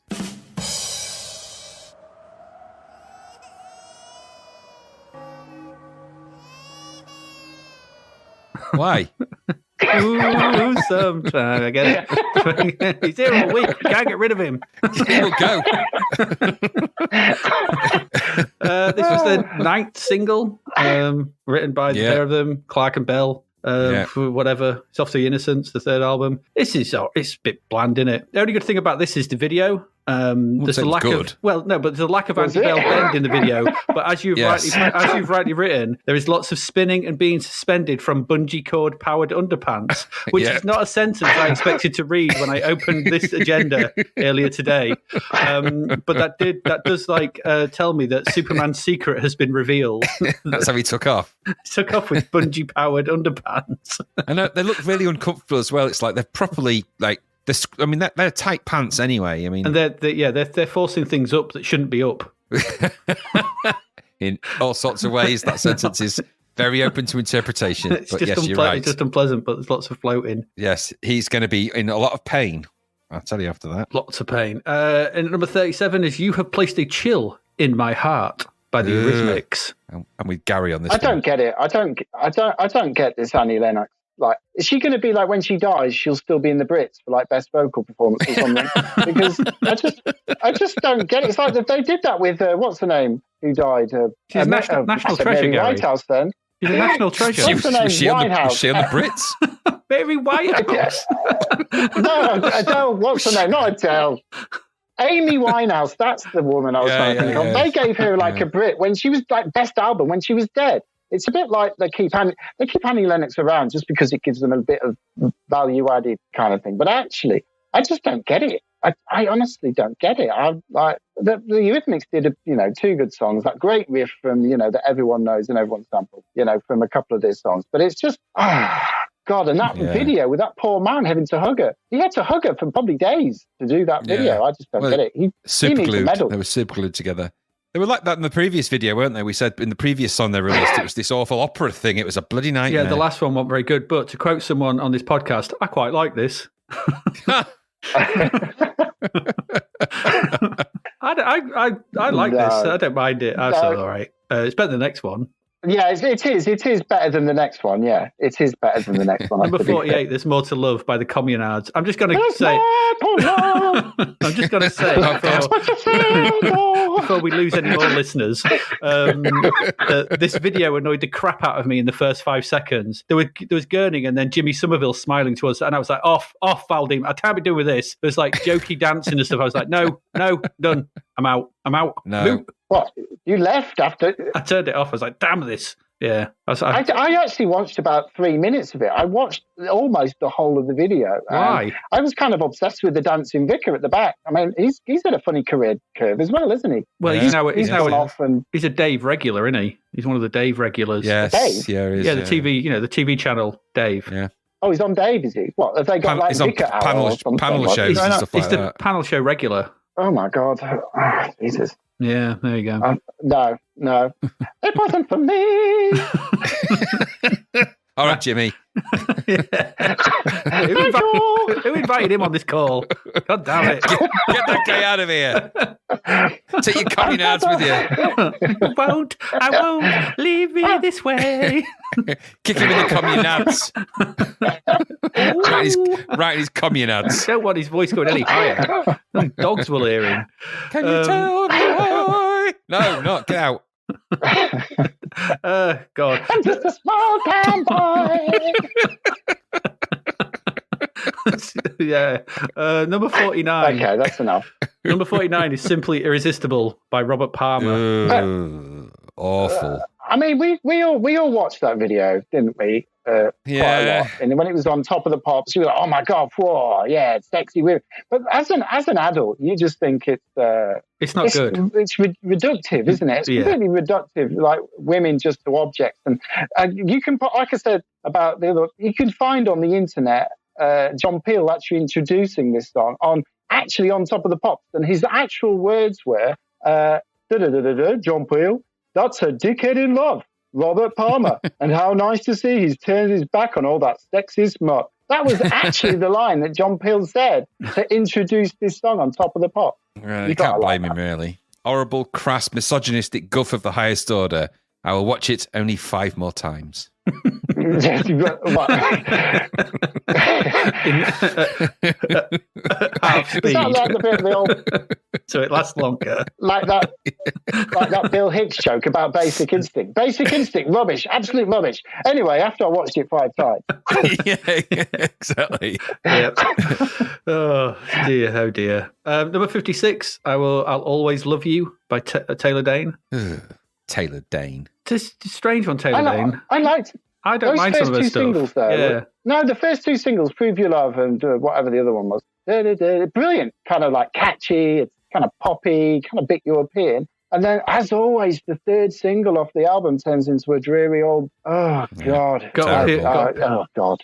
appeal to a different demographic. I did know that there's so much hair in this. It's parted in 2 time zones. There was a lot of hair. So much, and I don't like singers that have the syllables that are basically the same for their first and second name. So Tay Day should be short to Hey Tay Day. You come in? No. Is this one of your pet hates? I just don't like it. Tay Day, Taylor Day, Tay Day. It's like, no, just call her something different. Don't call her Taylor Daly. It's like Taylor Daly. Hello, Taylor Daly. You all right? No, I don't like your name. Yeah, but that's a bit similar to me because I don't like people with 2 first names, and I think Adrian has this thing about like the same name twice. I don't like what if your name was like Tony George? That's not a good name. But it wouldn't bother Adrian, but that would bother you. Yeah, it wouldn't bother me at all. If he was George, I'd punch him. Or Tony. It would be called Tony. There was a band called Tony Tone. Do you not know Tony Tony? Oh, I'm dear. sure he lives down the street. Tony Tone. We call him Two-Tone Tony. We can see if we can find the singles from Tony Tone. I've never heard of them. I think you're making this up, No, I Gary. swear they're like a 90s, 2000s R&B boys, what are they called? Tony Boys Are Us Tone- type thing, whatever they are. Tony Boys Tone. Are Us. Yeah, I know Boys Are Us. Boys You're Are just Us. making shit up now. I mean, Boys Are Boys Us. to Men. I was Boys thinking, to Men, that's it. I was actually agreeing with you. Yeah, I've heard of Boys Are Us. No, that's Toys Are Us. Such a good name for a boy band, though. I mean, goodness me, how did that not get used?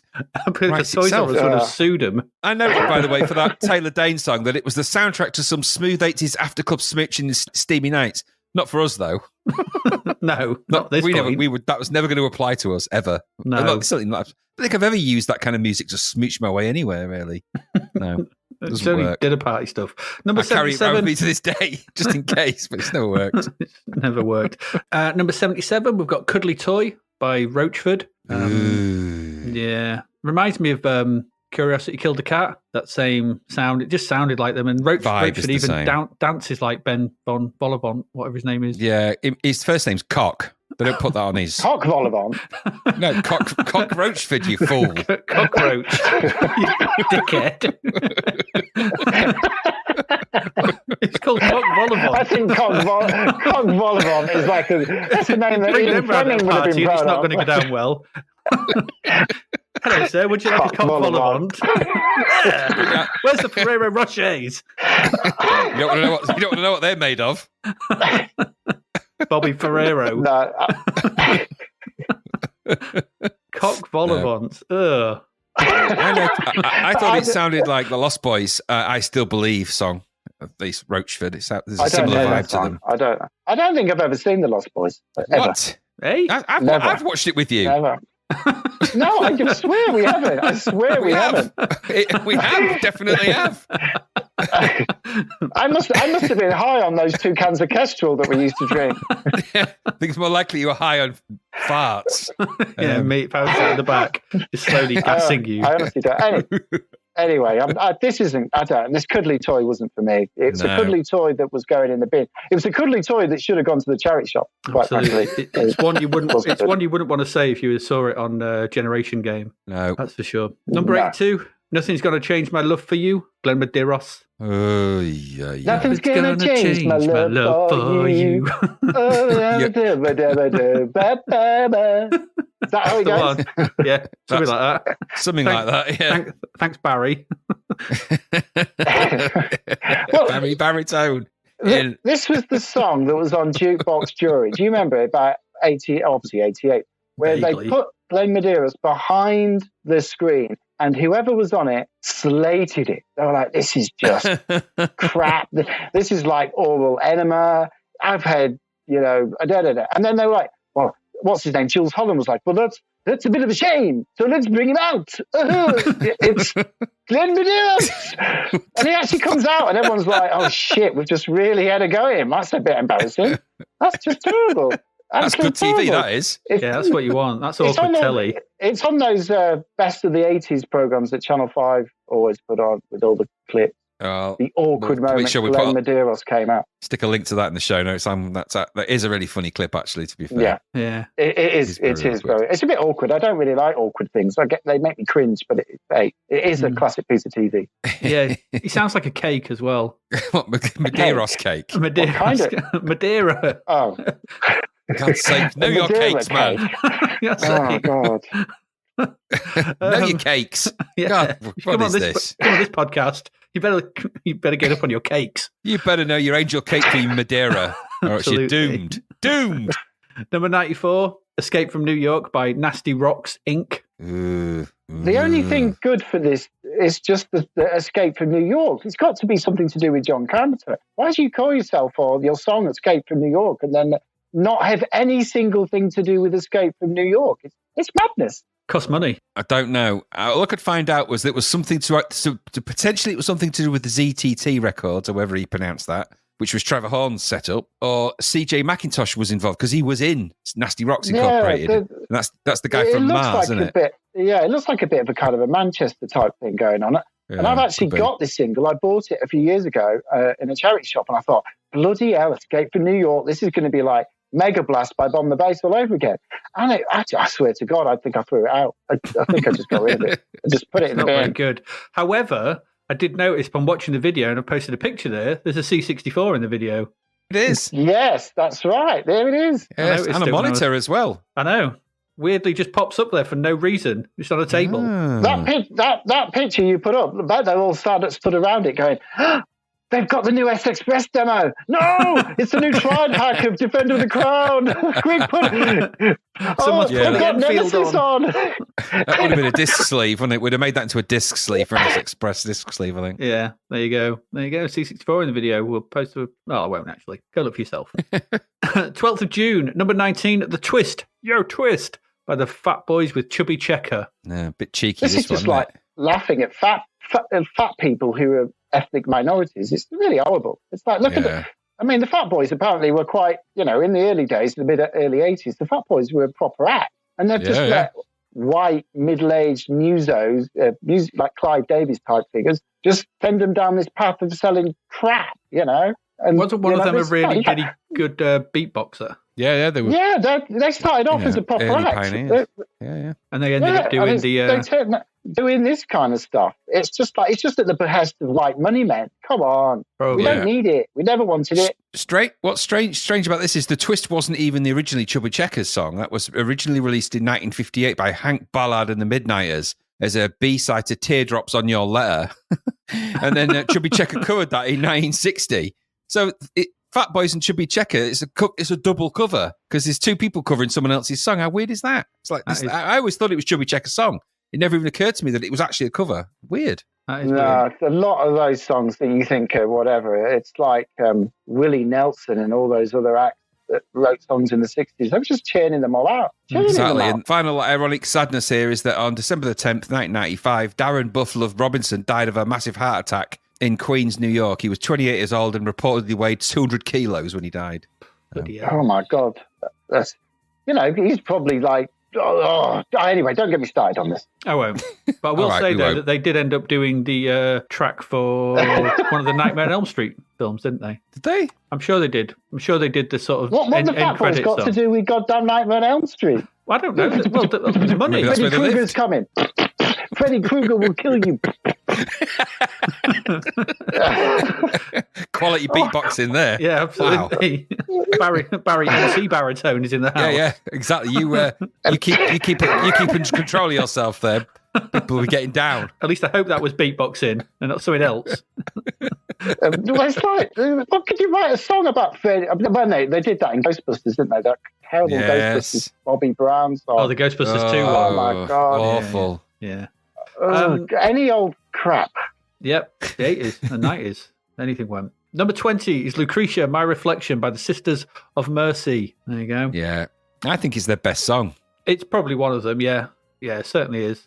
They were a singles band, weren't they? So Apparently it concerns the fall of an empire, war and the consequent destruction of all other aspects of life. The lyrics read, I hear the roar of a big machine, two worlds and in between, hot metal and methadone, that's amphetamine in another name. I hear empire down. I'm not getting a noble Roman woman whose sexual assault by Etruscan King Sextus Tarquinius and subsequent suicide triggered the collapse of early Roman monarchy from that, but maybe I'm overreading it. no, he's condensing. He's writing for his, but never try and understand Sisters of Mercy lyrics, my dear boy. It renders you powerless. Well, didn't you say that he just writes rhythmically? So he's just, it's all like matching the number of syllables to the number of, with the he, ha, ha, and the na, na, me, and all that. Absolutely. There's no sense to Sisters of Mercy lyrics. He may say there is, but they're just gibberish. And I'm a goth fan. I think the best thing about the video with the glasses he had on, they were quite cool.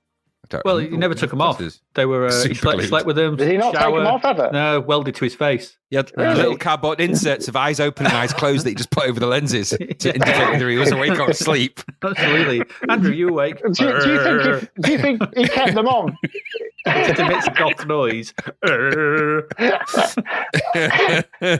I think he kept them on because when he took them off, he looked like little mole man from The Simpsons. What is that with little tiny eyes? To be fair, he now looks like a floating egg. That's my impression of him. That's because I saw them live. I saw them live a few years back, pre-COVID, at Rock City in Nottingham, and there was so much dry ice you couldn't see the band. Every now and again, his face would just float out of the ice, float out of the smoke, and it was just because he's completely bald now. He's got no hair, so he's just like a floating egg. So singing goth lyrics at me, like very strange. I might have been hallucinating, but who knows? Did you hear the roar of the big machine? He invited me back to his Temple of Love, but I've had none of it. He goes around to his next door neighbours. Can I borrow your washing machine? Washing machine? Yeah. That's quite an ask. Well, you use it. Can I use your washing machine? No, you can't. It's plugged in, and it's really hard to unplug. I've got a t-shirt and a pair of jeans. I've been wearing them for 40 years. I told you before, you and your sisters can sod off. No mercy from me. Number 26, The Blood That Moves the Body by Aha. Yeah, it's a bit. I don't really know it. I know it. It goes, the blood that moves the body. It's not very good, though. I actually saw struck you both dumb there, didn't a few years ago. Down your road, What? down the street, come round, moving in next Co-op? door, asking for your washing machine, as pop stars I want to do. I have to say, we went to see them, and they were not great. I have to say, Really? they were completely blown off the stage by OMD. Oh my days! During Powerful the wind OMD machine. set, I cried twice. I have to say, Someone trying to cried get twice. OMD. I was not particularly moved by Aha, but they were fine. But they were not anywhere as good as OMD. Which And version of this song OMD are we isn't talking great. about? It's really not very good. No, it's not. Why It's did you not. cry during The version that OMD? was on the stage in front of me. Oh, I cry every gig. I literally cry. Every gig I go to, I have a little bit of a cry. Is that because you bought your ticket, you looked at the price and you realised you were an OMD gig and you're like, oh, Christ, why did I pay that to see Omd? Good old Omd. I don't actually think. I can't remember a gig I never cried at. Maybe Utah Saints a few years ago. Ministry. When we went to see Ministry, you didn't cry then, apart from the fact that we were there for 2 hours waiting for him to come on. It sounds like you were royally Omd. No. Omd, yes, I was Omd. I have to say, I'm a huge fan of OMD. Good for you. Number 30, Breakfast in Bed. UB40 with Chrissy Hind. There's not one part of any of that word salad that I just said that makes me happy. No. Combination of my two least favourite artists. The song was originally written for and recorded by Dusty Springfield. However, the combination of the voices of UB40, the nasal drug wasp, and the vowel challenge broken battery surges of Chrissy Hind should never have been allowed to happen. Make us in bed. Dynamo woman. Dymo. She's one of those wind-up Dymo toys. That bit you have noted, Gary, in the notes there. Leave it out, Campbell. When I saw that in the video, What was that all about? I don't know, but I was laughing for ages. Yeah, same. Best thing UB40 ever did. Ever. Leave it out, There was Campbell. some kind of builder fella, Cockney builder fella, looking at Campbell in the street going, what's going on here? It was like he was an EastEnders reject. Leave it out, Campbell. Leave it out. What's going on here? Oh, What's going on? That was his. I could be an EastEnders. This is my application. This is my audition for EastEnders. What's going on? Leave it out, Campbell. So you'd like the part of Angry Den, would you? I would. What's your acting credentials? Well, let me show you this part of the UB40 single. Leave it out, Campbell. You're hired. You're in. Your drummer? No, you're not. Get out. You're not having you. We'll just have him. Yeah, speaking of drum solos, it sounds like that. Number 35. That's a good segue. In the Air Tonight, 1988 by Philip Collins. Yes. This is re-released. This came out in 1981, right? Originally. Yeah, it's well early. Yeah. It's days old. Yeah. So why have they re-released this? There must be some reason. Well, it's in Risky Business, isn't it? Oh, that's why. I was trying to think. It's There must be a reason. It's in 83, but Yeah, that's how old it is. And this isn't for Risky Business. I don't know that's why it's re-released. Why? Do you know, Gary? No. It was remixed by a Dutch DJ called Benley Brand, who was remixing a lot of tunes at the time.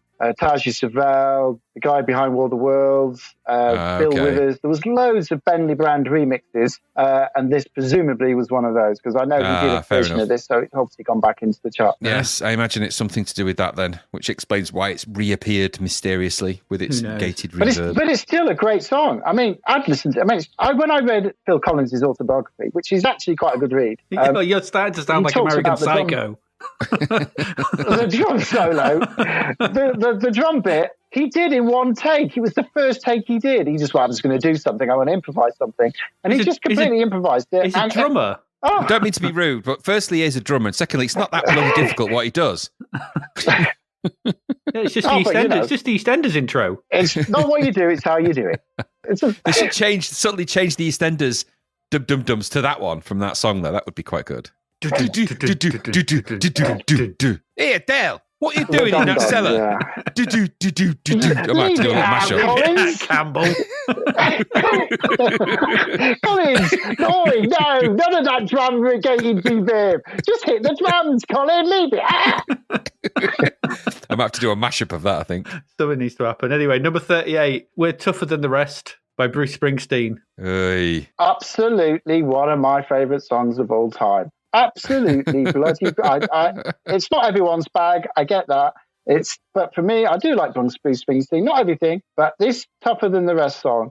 Oh, I just absolutely love it. As I would like to know. I don't understand the video. Is the video has a really nicely shot stage presence from Springsteen and his then wife Patty, the beautiful Patty, and then it's got all these dreadful black and white inserts of loved up couples like having a bit of a hug. Oh my God, it's just terrible. Absolutely terrible. It's still a great song. That. I know you do. I would like to know though, who he thinks he's tougher than? Who are the rest? Needs explaining, Springsteen. Explain yourself. Those other nomads who wear gingham vests and go to bars, that's who he's tougher than. And drive rods to cut. Drive what? Down in the bars, like trying to woo Patty and just like being manly type fellas. That's who he's tougher than. All right. Probably hates me then.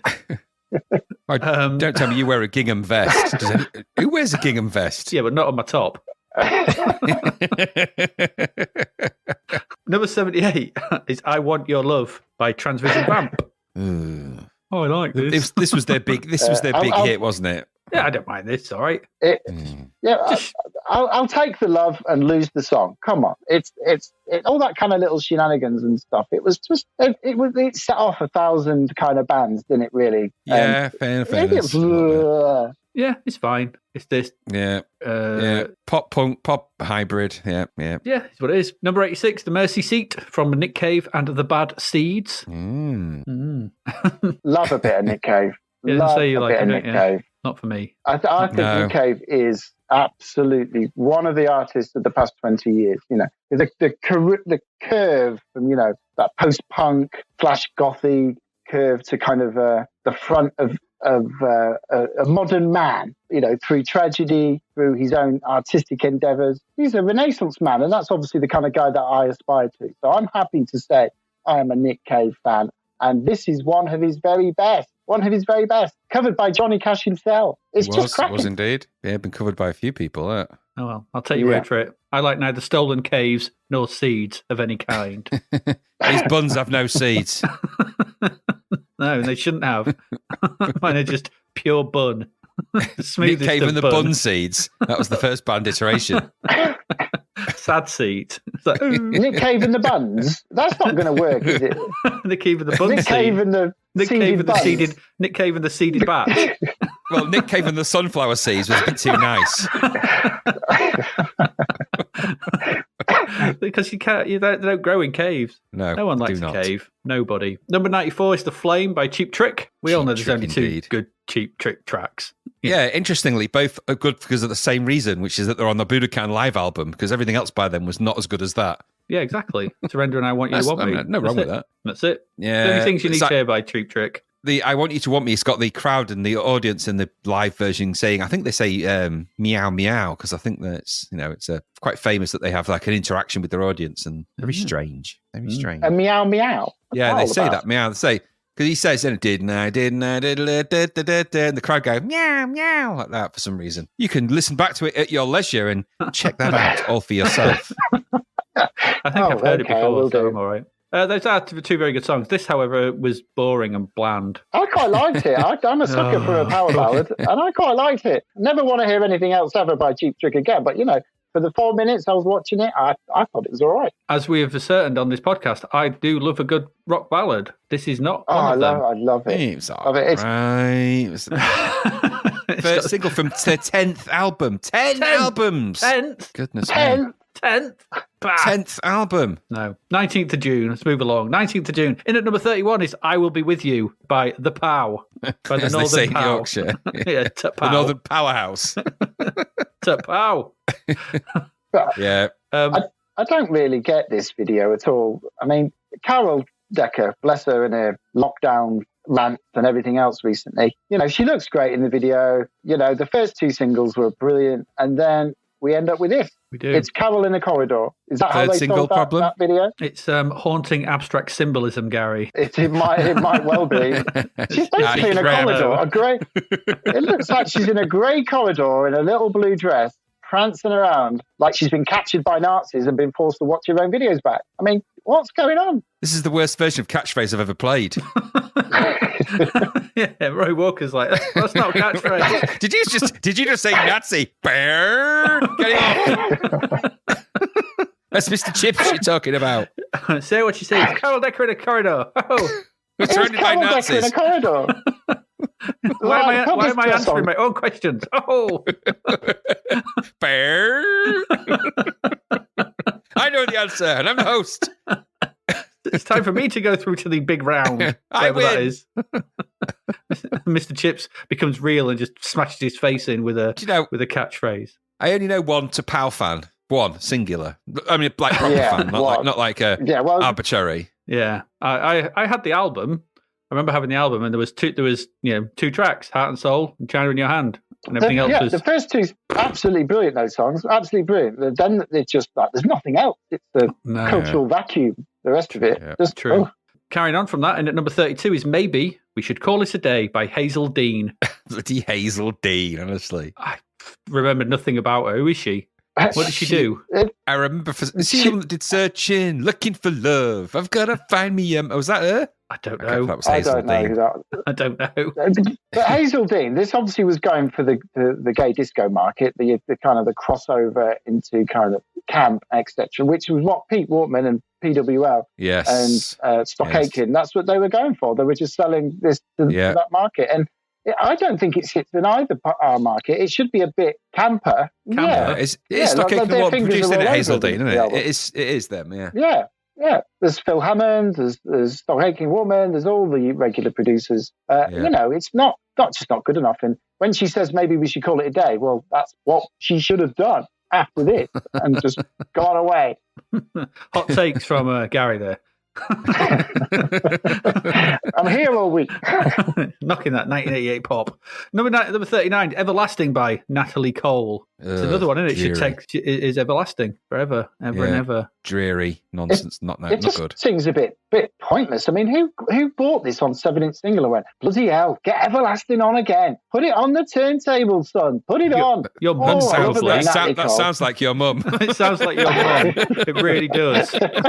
Come round and something like this would be on every time. Repeat. No, Jennifer Rush would have been on, not this. She wouldn't have gone for Natalie Cole. It would have been Krista Berg or bloody Jennifer Rush and maybe some Diana Ross, but Crispy not Berger. Natalie Cole. For I am your lady. Oh, I love that song. You I two love keep that it song. down up there. Shut up. Stop And moving. You are my man. Stop moving.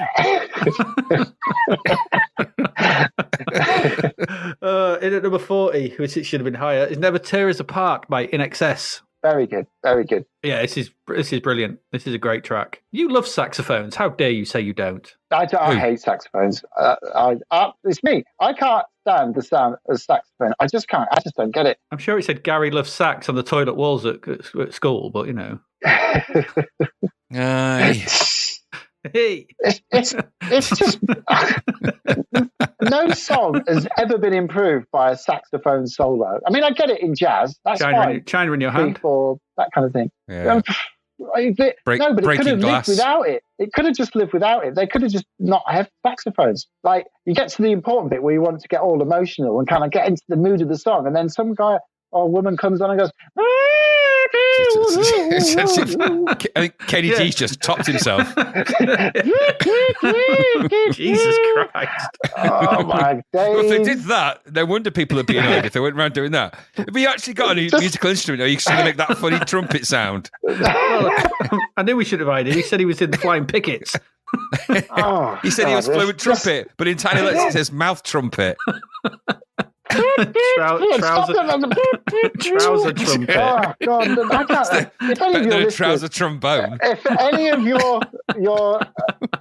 any of your listeners can suggest any songs that have been improved with We just the have addition of two. a saxophone, not Yeah, like to be fair. And this one. but The saxophone really works in they'd this. still be good without it.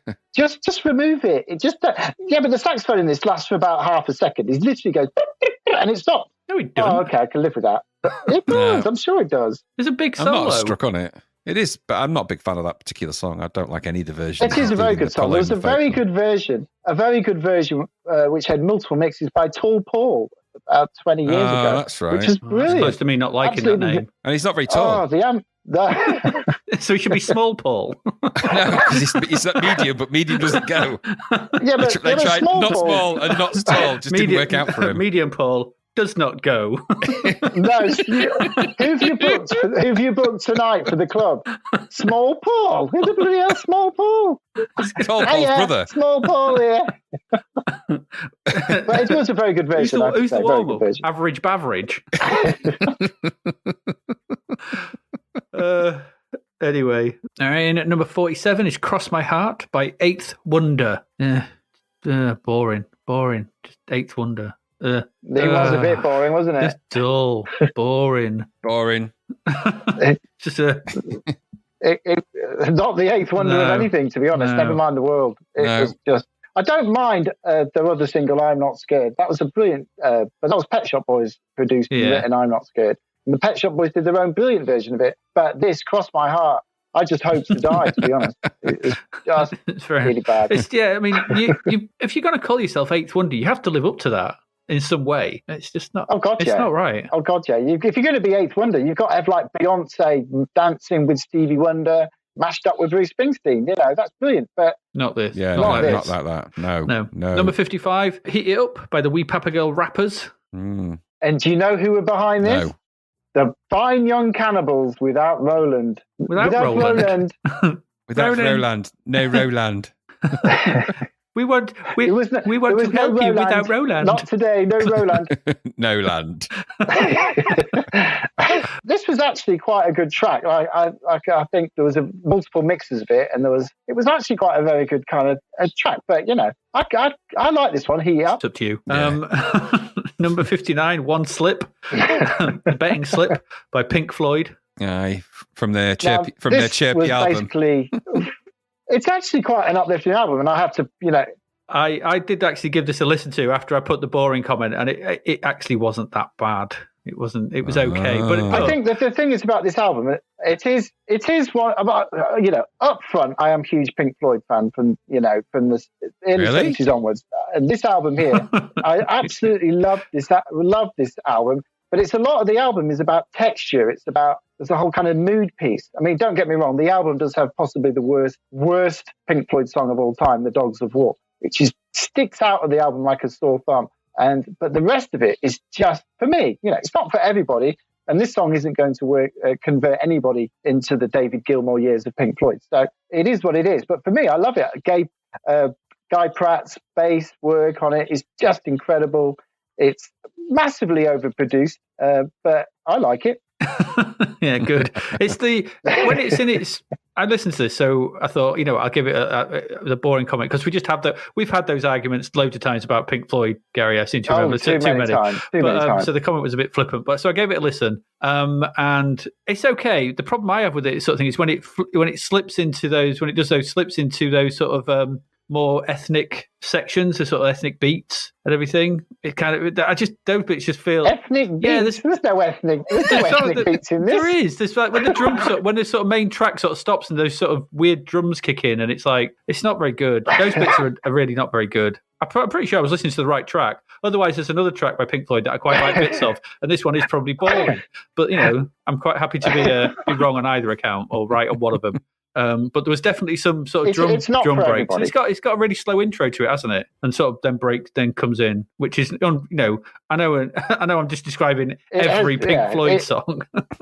Yeah, I'm going to narrow that down. Well, that intro, Pink Floyd song, the one with the slow intro before it comes in. Oh, that one. Yeah, know it. we used to go to that pub in Grimsby, and on the jukebox it had "Shine On," and it was like 12 minutes long, and we put it on twice, and people would be like, "Oh, for God's sake, why have you put the "Shine On" twice? That's like half an hour of my life in this pub." Yeah, we had a penchant for doing that though. We put "This Corrosion" on about 10 times, did we? In the Lloyd. We did. By the way, I meant to ask you, Gary. You put in your little notes here that I bought this in 1992. Is that bought or is that purchased from the library, as it were? No, I actually bought this one, and the purchase from the library thing is only one. As I showed you the other month, only one. It was only the Excalibur soundtrack that I failed to take back because it got to the point where because you thought you travelled in time. Late, and I thought I was going to get thrown out the library or whatever, so I just didn't take it back, and I still have it to this day. And that was from 1989. It was so late. They sent knights on a quest to get it, like the Holy Grail. They're still out there searching. Lancelot, I've seen the album, Lancelot. I've seen it. It's at Gary's house, Lancelot. Lancelot. The album has taken root in the present. It is done. Librarians, prepare for tidying up. Knights, DJs. The library is closing in 5 minutes. But that was it. That was the one single time that I took a record from a library. I was only 17. I was naive. I've got this image now, Gary. If you've been hoyed out like in Excalibur, like an old aging version of Gary, and that resplendent knight is there in his gold armor, and you come out and he goes, "All I can give you these Pink Floyd albums. That's the one thing of yours I don't want." I've already bought that. That was Mordred, yeah. Mordred, yeah. Come, Father, let us play this album at last. Yeah. Yeah. I think I'm probably one of the few people in your 89 podcast that get all the references to Excalibur. Every single one of them. And there's a lot. Yes, there's a lot. There is a lot. There is a lot of it. An owl, Nathrak, knights, guards, squires, and so on and so on. The podcast there was a metal band called An Owl Nathrak, wasn't it? An Owl Nathrak, a thrash metal band or some doomcore band called An Owl Nathrak. There is a doom metal band. Yeah. And it's heavily sampled on a Mission remix, Sorcerer's mix of Deliverance. Excalibur is in my top 5 favourite films of all time. Absolutely love it. Just like you like the next song, Gary. And at number 95 is Mayfair by the Choir Boys. Oh, did I say I like this one? I think I probably didn't. No, you don't. It wasn't very good, was it? It wasn't very good at all. It's just, I don't get it. It's not for me. Yeah, I really It's really hated not this. for me. Bandanas and harmonicas can just F off. Shite Middle America bar music. They should have beer bottles hurled at them for this. Probably did. Good. Yeah, well, They were later managed by Yeah. Sharon Osbourne, Queen's Choir Boys. That explains a lot. that was if you- probably the punishment. If you want, For putting this shit out. if you want to laugh, by the way, a true fact. I'm not making this up. They were originally called the Queer Boys, and they changed their name. Oh dear, that's not good, True. is it? The queer boys. They also reminded Oh my me God. of. They looked like another group of tiny vampires Yes, as well. Yes, They suffer from tiny vampirism, like the cult. Yeah. Tiny vampire, Tiny vampire. tiny vamps, Here comes the tiny vampires. tiny vamps. Hello, barbarians, tiny vamps.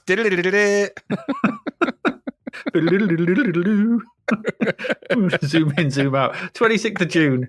In at number 23. I know you like this one, Gary. Don't Believe the Hype by Public Enemy. Yes, this is very played by Gary. I remember you raving I'll tell you, about this track. Years and years. I remember years ago on one of my birthdays, and my dad took me to Andy's Records, and we bought the first album, Yo Bum Mush the Show, and we drove down to Cleethorpes and we put it on all the way, and we sat there eating our chip, listening to Public Enemy, and my dad didn't have a clue. I mean, I don't know if I had a clue, to be honest. He was brushing his And he hair was at the like, time. What is He must have this? been brushing his hair. Yeah, what He was is always this? brushing Like- his hair. So for me, Public Enemy are just the pinnacle of rap music for me. And I think, when Rolling Stone puts the album that this song came from, It Takes a Nation of Millions to Hold Us Back at 15, in the greatest albums of all time, it is, for me, the greatest rap album of all time. You can literally list the songs on this album. Bring the Noise, Don't Believe the Hype, Terminator Edge, Can We Get a Witness, She Watched Channel Zero, Night of the Living Bassheads, Black Steel, Rebel Without a Pause, Prophets of Rage. This is just something else. And this was just so successful because it was the huge you to Middle America, the people who didn't understand where they were coming from. And it still holds up today. The production on it, some of it's a bit anachronistic. I think the issues around Farrakhan and Professor Griff, who eventually was chucked out of Public Enemy for his anti-Semitism. There's a few things that they probably don't sit too well nowadays, but we're talking a few things there. The rest of it is just, it's just mind-boggling good. Those first three albums from Public Enemy, it was just a fire of rage amongst the music world, and the Enemy and the Melody Maker and everyone else were like, shit, what is this? Chuck D was on the front of Melody Maker. And so to me, as a white guy in small town, middle England, well, not middle England, if you know what I mean, coastal town, who, this was like amazing. 1988 was, for me, the greatest year of hip hop. It was the golden age. Big Daddy Kane, Public Enemy, EPMD, Marley Marl, Boogie Down Productions, the British guys, MC Duke, Overlord X. It's just incredible what was produced in that time. And some of it doesn't stand up anymore, but this Don't Believe the Hype, It Takes a Nation. Wow. I think I'll play it after this, I think. You've still got to do the at the end of every time you say "Don't believe the hype." and they even got away with having Flavor Flav, Was he in it at this point? What? So on and so on. Clock. Yeah, of course he was. Clock. Okay, yeah. The clock. They had these clocks because you've got to tell what time it is. What happened to And him? so on Because he and ended so up on. doing Unga Bunga Bunga G. Well, he evolved into Twiggy with Dr. Theophilus around his neck. Twiggy? Tweaky. Oh, Twiggy. Tweaky. Tweaky. Tweaky, yeah. Tweaky, not Twiggy. Twiggy. He didn't There's turn a- into Twiggy. There's a mashup. Tweaky and Flavor Flav. Wow, Biggie. Yeah, man. Yeah, G. Dr. Theophilus, if the clock around his neck became self-aware, sentient, and he became a robot. Oh my God, that is perfect. Sad. That's absolutely perfect. Sad thing. I can't take the credit for that. Biggie beatbox. Someone on our Discord put that. I wish I could remember who it was who put that. I think, but yeah. So I can't. I'm not going to say. Anyway, I can't I'm a take big credit for that. fan. I'm a big fan. I have to say, Rightly that, so. yes, I know you are. It's not for me. It never was. It just didn't speak to me in any way, shape, or form that I could understand. So rap music never has. I didn't really I had a bit of a revision of a lot of the early rap stuff. Don't get me wrong, because I remember you playing so much of it at that time, and I remember thinking this is pretty good. It wasn't quite my thing at the time, but I've done a lot of listening back, actually, on the strength of another podcast that Adi put me onto on the what's it called, Pop Collaborate and Listen. Pop Collaborate and Listen. They've reviewed a lot of these early albums on that podcast, and it's made me go back and listen to them talk about it, and you talk about it. Now it reminded me of that because I went back and listened to almost all of these while I've been in the gym, and sort of just listened back to back catalogs. It's a great place to do it. And some of these tracks on these are just they are fiery. I mean, they really are incredible stuff to listen to. The production's absolutely manic. Yeah. Really I do actually like this track. I do, but you're talking. But there you go. It was Andy Marsh, by the way, who said the tweaky thing, not me. So give me his credit. Andy Marsh. Yeah, there we go. Don't believe the hype. Following up, number 34, Follow the Leader by Eric B. and Rakim. Again, Another good track. Something I know nothing about. This is again, you're talking about the golden age of rap. And Rakim, the Source magazine state that Rakim is the greatest MC of all time. And it's not hard to see why after this track. It's just absolutely fantastic.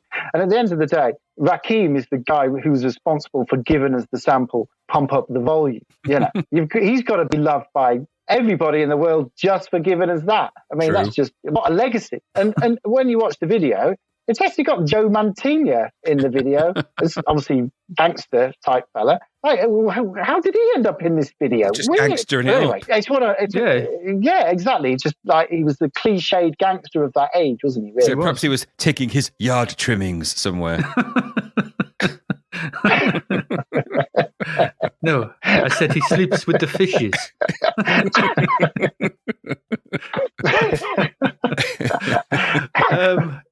Anyway, that's another good one. You always knew I was going to like that one. I did. I do. We did. Yeah, I remember you bringing them around on your little tapes. Your little weird yellow and green tapes. little tapes that wouldn't fit any tape recorder. No, we'll talk about tape recorder. Gary specialised in finding really niche manufacturers of C90s. I mean, the standard TDK were never good enough for him. He'd come around and he had these weird see-through ones with yellow and green inserts. Like, where the hell are you finding these things? Probably W.H. Smith. I remember those. They were horrible. They were like Memorex ones, I think. They were really bad. Memorex. Oh my God. Memorex. Number 40, It Must Have Been Love by Magnum. No. So much fog and curtains in that video. Oh, the smoke machine's clearly broken in that. It's all fog and curtains. I was like, fog, what's going curtains, floaty curtains and denim. So much denim. So many ugly people wearing denim in that. It's ridiculous. The drummer's got a denim vest. His name's Denim. His name is Bob Denim. What if his name's Denim? Isn't there a guy called Denim? Denim Elliott. Denim Elliott. I saw you were talking about somebody called Denim. Denim. I don't know, isn't that a Blondie song? Denim. And then Dennis is in Bad News. Yeah, it is. Yeah, but you like this then, Gary? I see. You I do. like this. You know what? I'm a bit of a sucker for these kind of power ballady type things. That's a terrible power ballad. I'm sure everything else by this band is absolutely like piss awful. But yeah, you're right. I quite like it. We've seen enough of it over the last few weeks to say you're exactly right. They're the worst ice cream metal band there's ever been. Absolutely, they're no feast. In at number 47, All Fired Up by Pat Benatar. Benatar.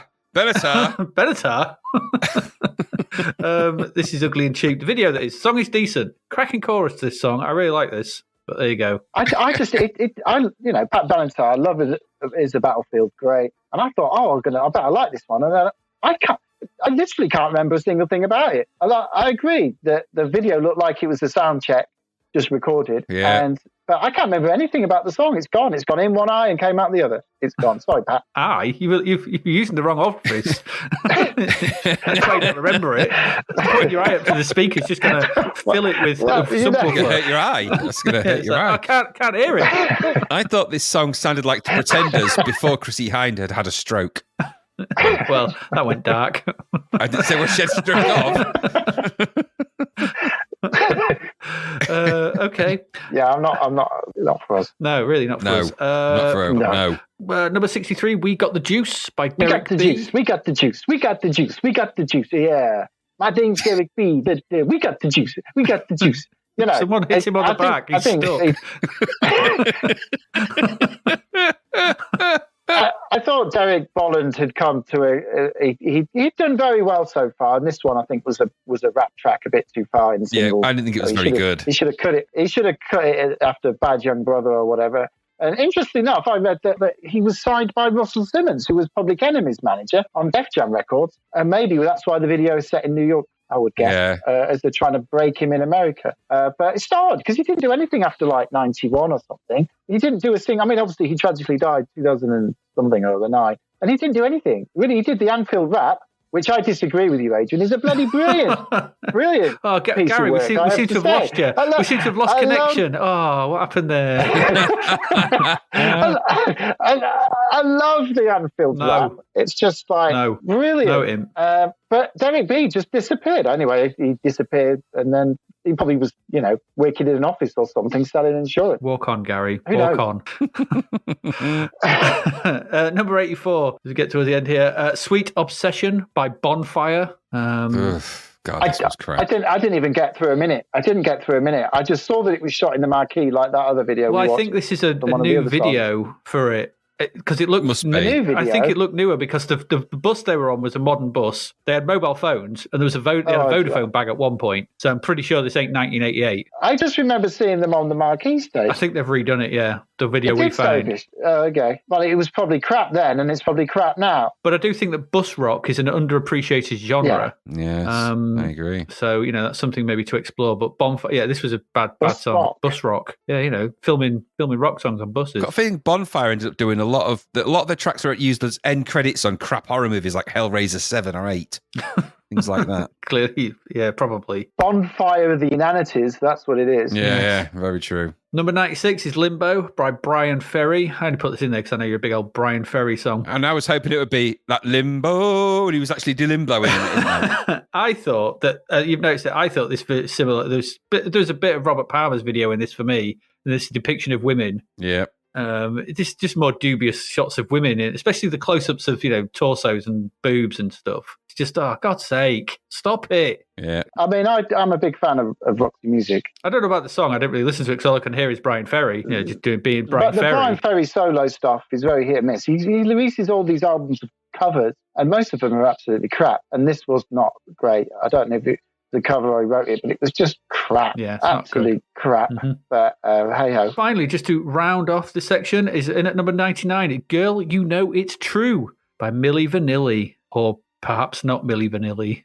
No, well, it wasn't then, was it? That was the thing. Well, that's it. There's a lot of backstory to this, isn't it? Like, the guy behind Boney M was trying to repeat his success. So he basically heard this song that was done by another band called Newmark, which was called Girl, You Know It's True. And he decided, it was a very small hit in Europe. They were an American band. And he decided that he was going to remake it. And he got the two male models, who decided to jump up and down and not actually sing. So we got the other guys to sing it and re-released it and made shed load of money off it. I mean, I hope the guys at Newmark's got some bloody royalties, because if they didn't, it's an outrage. I bet they didn't. An outrage, I tell thee. It's an outrage, a bloody outrage. A lot of controversy surrounding it, isn't there, as well? Because I think people that should have got royalties didn't. I know that the two people that actually sang it didn't get hardly any money till a lot later on. Brad Howell and John Davis. John Davis is dead now as well. I think he died age 64, 63 or 4, something like that. Well, I hope he didn't die penniless. Otherwise, no, because they were good singers in the sort of in that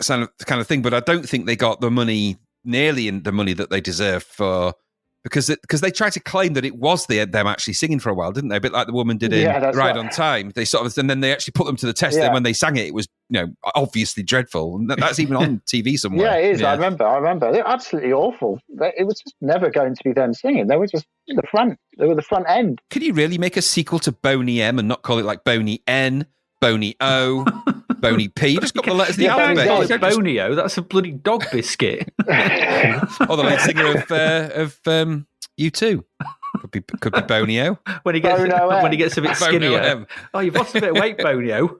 Can you imagine a Boney M tribute to U2 could be called Bonio M? U2. I was literally about to say that. A U2 tribute band mashed up with Boney M. By the rivers of Dublin. Oh dear, that's edgy. These pictures you put of these two guys here, the singers, are these pictures from the time or recent?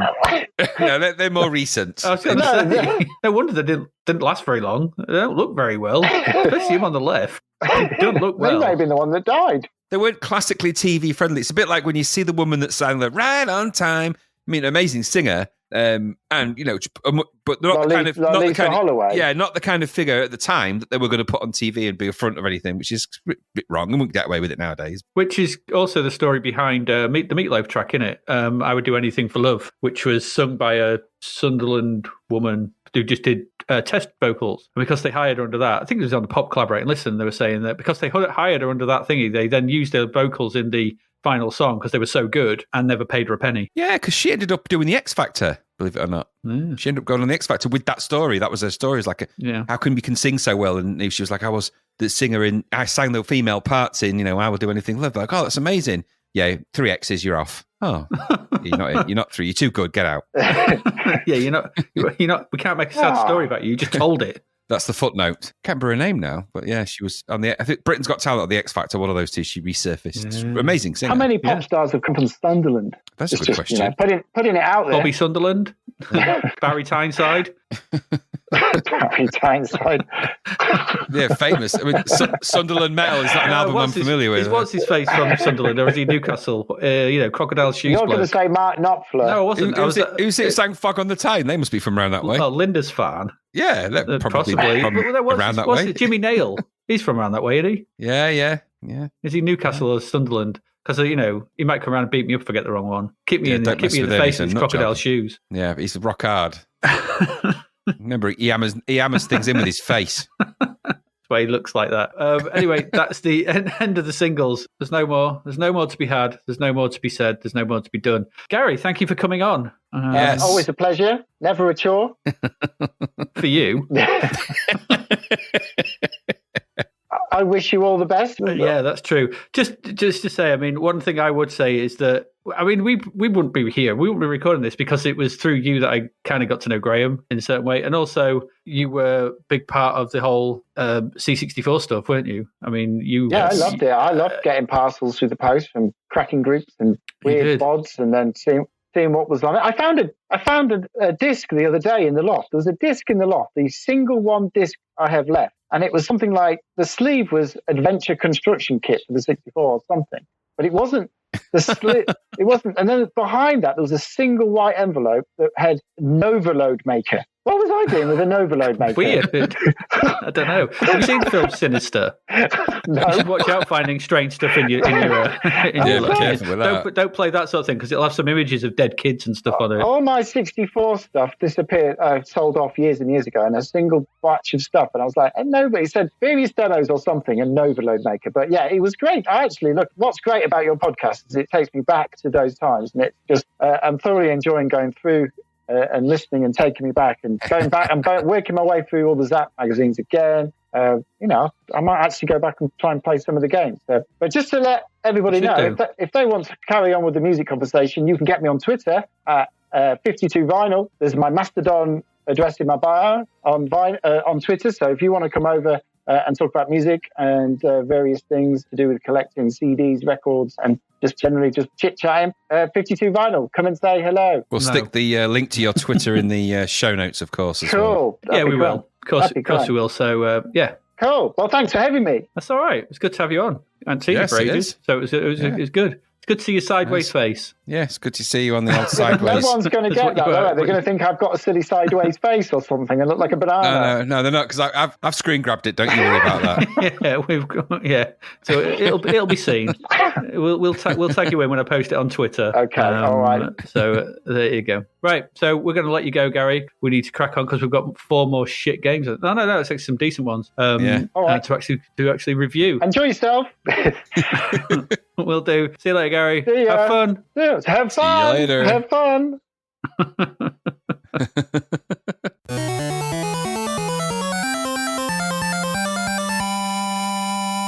you keeping up with the Commodore? A strawberry movie ice lolly and a couple of screwballs to our show sponsor, davidhearnwriter.com, where you will find a remarkable collection of audiobooks, bargain books, ebooks, and more. David once drank a tub of bathwater to get someone out of his bathroom. He's a brilliant author as well. Check out this audio chunk of his latest, Escape from the Commodore 64. You can't be taking these here cars without some form of payment. Kane walked over to them and rocked back and forth on his heels. Sarah noticed how much he moved the same way she had in the game with the zappy robots. She expected him to somersault at any moment. Well, Kane said, tapping his foot impatiently. Sarah slipped her hands into her pockets, a stance she normally took when she was preparing for an argument.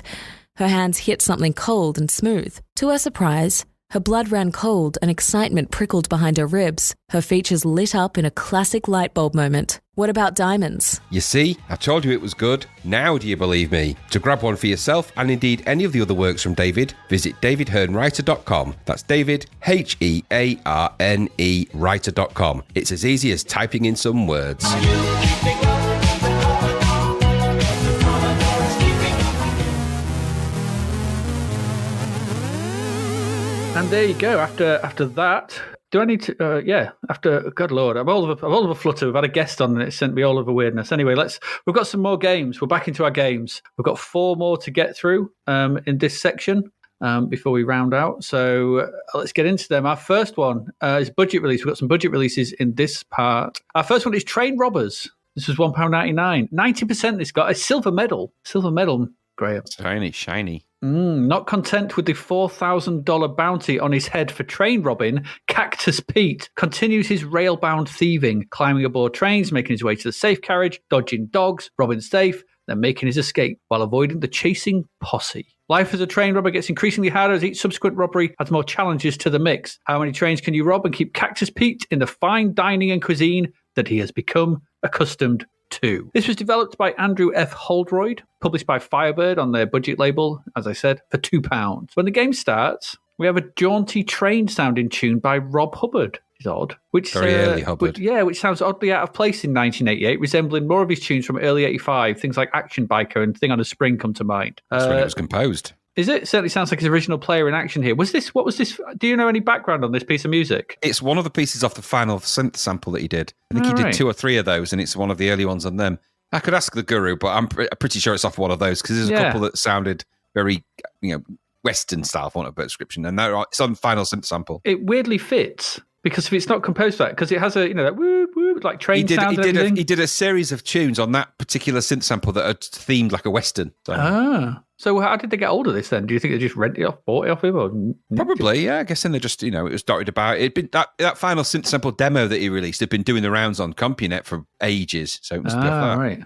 Okay. Cool. Anyway, all right. So a stab at the fire button and we're into the game. Cactus Pete is riding his horse slowly beside a railway track. Be careful, though, as running into a cactus will send Pete spinning from his saddle and losing one of his 3 lives. In the distance, mountains scroll past and we can hear an approaching train. The view is from the side, left to right scrolling, with a pseudo 3D effect offered with some nice parallax scrolling in the far background and the near ground as well. Quite good. Once the train catches up to us, we have to position our horse level with the ladder on the first carriage by matching the train's speed. This is trickier said than done, because you've got to avoid the cactuses and match the train speed. And you've got to be dead on with the ladder as well. Slightly to the left, slightly to the right, and you ain't climbing on it. If you once done, though, you can move the horse up to the train, press up and fire, and you can climb the ladder to get onto the roof. At this point, Pete has to make his way down the carriages by jumping over the gaps between them. Missing one will send Pete to the floor below, and another life will be lost. Every now and then, the train will enter a tunnel, and Pete must lie flat by holding down the fire button and not move the joystick. For if you let go or move, Pete will be bounced between the top of the tunnel, and the train, and lose another life. Once out of the tunnel, we can get back up and continue to the back of the train and get inside. Here, we can see the safe. Well, it needs to be robbed, but it's guarded by 2 patrolling dogs. Pete must navigate a maze of crates, get the keys, get to the safe, to use them, and then make it back to the ladder that you climbed in on and get back outside. Once done, Pete must navigate his way back to the front of the train, drop off onto his horse, don't miss, or you lose another life, and don't miss any jumps again, and then race away. Here you are chased by sheriffs and must avoid or shoot them until you get away, and your filthy loot is converted into points, and Pete heads off to rob another train. They get harder as you go, with cacti now placed at various heights at the bottom of the screen, so instead of just at one level, so you've got sort of dodging in and out between them. Tunnels, they come faster. They can fast, so they're not quite just, they're quite spaced out to start with, but they get faster and faster. Telegraph poles appear, or signal poles, whatever they are, to jump over. And eventually Native Americans riding parallel with the train fire arrows at you. Just how long can you survive, as this is an endless game and you just keep going until your last life is gone. So this has clearly been influenced by the Looney Tunes cartoons, and indeed I thought if you stuck the Yosemite Sam license on this, I don't think anyone would have batted an eyelid. The tone is comedic. Take note. Three Stooges, with Pete falling off his horse or the train, getting pancaked if you don't duck for the tunnel, bouncing around inside the tunnel if you mess up there, sort of made to jump around by the dogs and things like that. It's all quite amusing and well done. The deaths are very sort of Looney Tunes-esque, sort of Roadrunner-ish. The graphics are a bit on the blocky side, but they do work, which is cool, and have plenty of character. The animation on the horse is okay. The animation on the Pete is 2-frame, but it works. It has a style. It has a look to this that works. It doesn't go for ultra realism. It just goes for this slightly sort of cartoony aesthetic, and it all seems to work. It has plenty of character. This is nice. It's thematically consistent. Everything looks the part as it's supposed to. There's nothing trying to sort of be realistic. It just looks okay. And it works. The scrolling is smooth, and so where the technical aspects of this are really good. The scrolling is smooth. The parallax scrolling is nice. The way the train comes on is good. It moves at a pace. Everything is fast and responsive, and the various deaths will raise a chuckle most of the time and have you cursing and coming back for another go. The sound effects are good. The sound of the train. I really like the way the train sound changes as you go through the tunnels. It gets deeper, and that's a really nice touch. Sort of, and that train sound is really good. Really good. I really enjoyed that. It's got various other sound effects as well. They're not too annoying. It's just, it's all good. But it's got some issues. Most of these games do. It's a budget game, so, let's address them as well. The opening to each level is too long. Just jogging on your horse with little to do as you wait for the train to catch up gets a little dull, especially when you're learning the game and you die a lot. So you go through this kind of opening 20 seconds where you're just waiting for the train. You go, oh, come on. I just want to get back. Just needs to be a little bit more snappy, a little bit faster. Got to get back into the action quicker. The collision detection on the jumps between the carriages is a little tight, and quite often I would fall despite thinking I'd made the jump. I think if jump maybe a little bit bigger, or the collision detection not quite so tricky, just because you go out, you're back onto the horse if you fall down at that point, and it's like frustrating. And I thought the section where you have to avoid the dogs was twitchy as well. It's a bit all over the place, and it's a bit hard to navigate the maze. So, but there are some issues, and usually a little bit in the controls. But overall, though, this is solid bargain fodder. It plays well, mostly. It keeps you to its simple core idea, robbing trains. The different sections all work well together to make a varied and entertaining package. And this is certainly another in a long line of budget titles showing up the full price stuff that we've seen in the first half by just being simply better than them. He only made this game, by the looks of it. I think he worked on one other, I can't remember which, but this is it. He just made this game. There's a note on Lemon 64 about someone says, he was my dad's mate and just learned to do it and just made this game. It's kind of odd. I thought this was fun and frustrating in equal measures, but good frustrating, addictively frustrating. Yeah. I just wanted it to start quicker as I died a lot on the opening section. But I can see why they gave this 90%. For £2, you'd be well in with this. And there's, like I said, each train gets more harder to rob. It's one of those games that just keeps going. So you challenge and just keep challenging yourself to try and get it, and you mess up. And when you get pancaked by a tunnel, it's funny. It's funny. It's a Looney Tunes game, but in essence. And I think it works. I enjoyed my time with this. Good fun. What about you? Yeah, same. Right. There's a cracking little game in here. Like you say, frustrating, but good frustrating. Really cartoon-like qualities. There's hints of the film Cactus Jack in here, I think. Yeah, that's another good pull. Yeah, yes, yeah. So I think somebody's definitely watched that when they played it, because that's very like this. I definitely recommend that. It's got Arnold Schwarzenegger that playing Handsome Stranger, I think. Yeah, it's very funny, that film. It is very funny. And the sprites, yes, are on the blocky side, but so what? They're still better than Gunsmoke. There's bags of gameplay here. Loads of fun for budget money, this. I liked it. As soon as I played it, I was into it. I was into the, it isn't a difficult game to read the intentions of. Getting on top of the train is a bit tough at the start. And like you say, those delays, that's the most annoying thing about it. That really is the one thing that if I could change anything, I'd say change that. And this game would be absolutely brilliant for what it is. Mm-hmm. But that's a small niggle. Outside of that, it's got a really good old Hubbard soundtrack, like you said. Wild West inspired. Sounds really good. Fits this perfectly, even though two things are years apart. Some very simple fun to be had from the mechanics that are kept simple. Hazards that aren't insurmountable once you just got to get used to the way things work. Enough playability to keep your queen back. For £2, this is an absolute budget gem, showing how things should be done. Keep it simple, keep it fun. For £2, take note, Lee Enfield. This is how you do a game. Even at £2, it's streets ahead of Lee Enfield and a lot of others. So really good. Well deserved a 90%. And take note, Three Stooges. This is funny. Yeah. It's just comedy. Yeah, it is, yeah. Yeah, there is. The animations are really funny on that. Yeah, and I love the when you go in the tunnel and it's all just black with the sound effects and you see the little eyes just laying there. Yeah. You're like, because it's really tense. You're like, keeping the buy button held down. You're like, don't let go, don't let go. Really good detail in that. Yeah. Really good idea. It's just well put together. Someone had a really good idea and they made it. Yeah, and technically it's sound as well. Like I said, perhaps a little bit twitchiness in some of the controls, but that scrolling's really nice and the speed of it. When the train comes on and the way the horse and the train work together, it's really clever stuff. Yeah, very clever. There we go. Yeah, good. I think this fully deserved its silver medal. Bang on from Zapped there, I think. Train Robbers, £2. That's a nice one to start with after the foul effluence we had in the first part. Cool. Let's move on. Let's hope this high quality continues.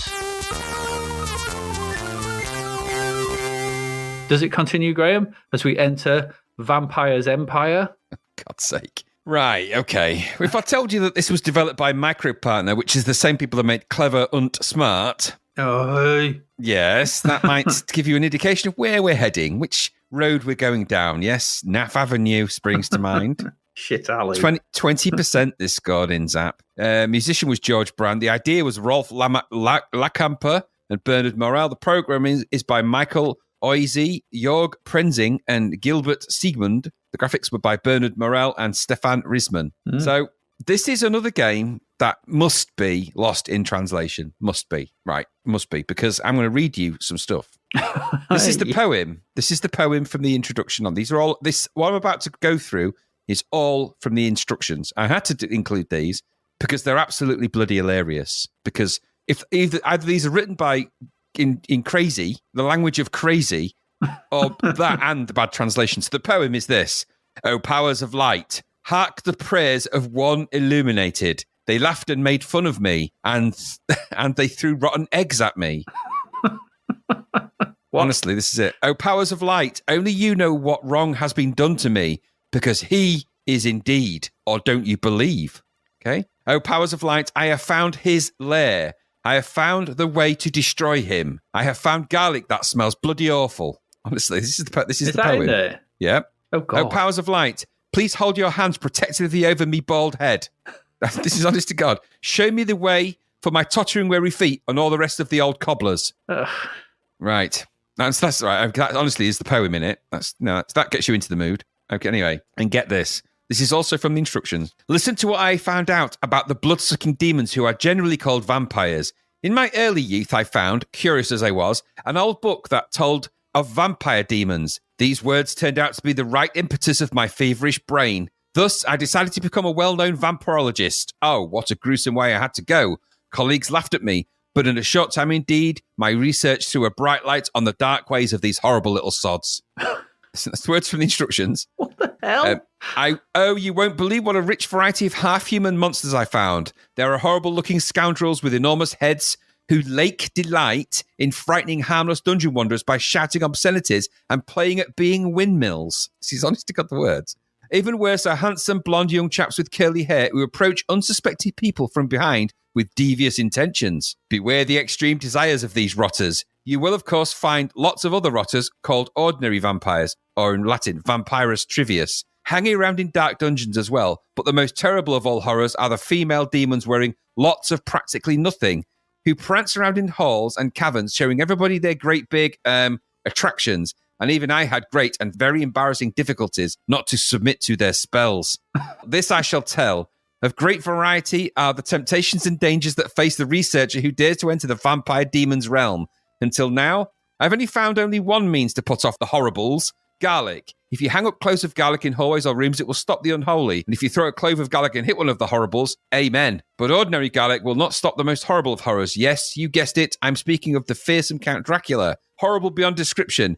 I might mention that I myself am going to face him soon. and I can do that only because I found a way to destroy him. It's the light of day which will put an end to him. By using mirrors and a crystal ball, I will attempt to direct a light ray into the deepest caverns of his subterranean realm, and with the help of the powers of light, I may succeed in extinguishing this terrible nightmare from the face of the world. Well, this is in a WTF league of crazy all of its own. Subterranean realm. Dracula was known for his castle. I don't remember it really living and coming. I suppose let's not even go down the crazy path. Best just let it go. Let it go. So the object of the game is to kill Count Dracula with light reflected from mirrors. To do this, you must explore the 160 multi-directional scrolling screens / staircases. Kill any of Dracula's buddies that you come across, which includes snakes, naked women, and blonde men and rats. Find and use the balls of light to deflect onto the exit blocks, which you must also stand on. And, well, I got lost at that point. Yeah. I genuinely, after that, I don't know. There's some kind of UI at the bottom of the screen that indicates your current health, displayed as a vial of blood, the score and time remaining, and your list of objects, which you can use for something. No idea what they're for. No. For something. The upper part of the screen is the game window with a pretty well-drawn and animated main sprite, it has to be said. The main sprite is, for some reason, quite well-drawn. Nothing to do with this idea, because you're actually playing Van Helsing in this, believe it or not. Yeah. Though for some reason Van Helsing is here portrayed as some kind of wizard. The backgrounds are a complex series of staircases and routes with walls you will bounce off. The joystick controls your player, which also controls the scrolling, which occurs when you reach the edge of the screen, too close to the edge. Van Helsing also kind of skids to a halt as he walks and runs, which is really annoying, because you want to control this and you can't with any degree of nuance. So you end up going past the things you've half the time you want to actually go down or up the staircases. Mm-hmm. The level was, for me, pretty much totally empty, other than the stairs and the walls. I just kind of walked around and on rare occasions bumped into something which drained my life a little. If that drains all the way, it's game over, I think. I don't know. I don't understand what this is. It feels terminally unfinished, or in some kind of demo state where there isn't much of a game logic, or is yet waiting for the game logic to be added. I really struggled to find a game in it. I mean, the overcomplex idea and the stupid description and the crazy controls and the general look and feel were all a total mismatch. Nothing in this makes any sense whatsoever. Nothing. What I was looking at was a wizard in a series of tunnels with staircases. What I wasn't looking at was Van Helsing looking for vampires. Yeah. I'll tell you that much. Yeah. It made absolutely no sense. Unless my idea of vampires and vampire hunters is very different to everyone else's, then I'm assuming that this game was not what it was set. It did not end how it started out. So this was no way a vampire game, a race around Van Helsing and Dracula. This started out as a wizard game and something else, and it got changed. Somewhere along the line, this got deviated. This is a wizard wandering around some stairs, practically doing nothing, periodically releasing some kind of egg, and then just wandering around some more, following some dots. I occasionally threw a garlic, I think. It's just a stupid full-price piece of shit, this. It's utterly dreadful, again, in every way, except the main sprite, which was actually well-drawn and animated. Other than that, no idea what the hell this is. It's just rubbish. The full price, though, some suckers got robbed again for their money. Can you imagine if you got this, the Three Stooges, and the Enfield for Christmas? No.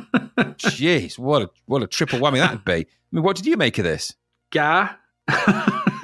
Gah. Just don't let me get that close to the edge of the screen before scrolling it. Just do not do that. Don't make me slide downstairs. Don't make falling from anywhere put me in a heap with annoying animation. Don't make my weapons powerless against anything. Don't make all the screens look exactly the same, so navigation soon becomes a nightmarish wander around boring black backgrounds. Don't make things grab me from the floor and stop me moving for no reason. Don't make apes bounce around stupidly. Don't make games like this. A boring, dull wanderer-thon that... Yeah, don't. A boring, dull wanderer-thon that impresses neither visually or orally. This was a trudge around the same screens and felt dull and uninspired. And since when was Van Helsing armed with a bloody crystal ball? Stake, hammer, crucifix. This is not hard to get right. All ammunition for my general thesis, which is this is not and never was a game about vampires. Don't go off into your own stupid world taking liberties with the Dracula story. And why does Van Helsing looks like he's moonlighting from Feud? Yeah, exactly. With a hook nose. Yeah, awful, boring sludge. It's utterly shite. It's really it's dreadful. I don't think this vampire... And what does Vampire's Empire mean? There's no empire. It's just 160 screens. You think, oh, God. And then it's the same. It's one screen 160 times. Yeah, it's just the same. And then an ape appeared and jumped around a bit. And then I got grabbed by something. And then I fell off and bounced off a wall. It's like, oh, this is dreadful. No one played this. Oh, they did. They're fools. It's awful. This was terrible. Bloody crap. Oh, God's sake. What is going on this week? Some of the worst shit I've seen in ages. Yep. Oh, the category is getting rapidly crowded for worst game at the end of this year. It really is. Yeah, it really is. Let's move on. Hopefully the next one was it's budget, but it's budget ones from here on out. So hopefully these will be all right.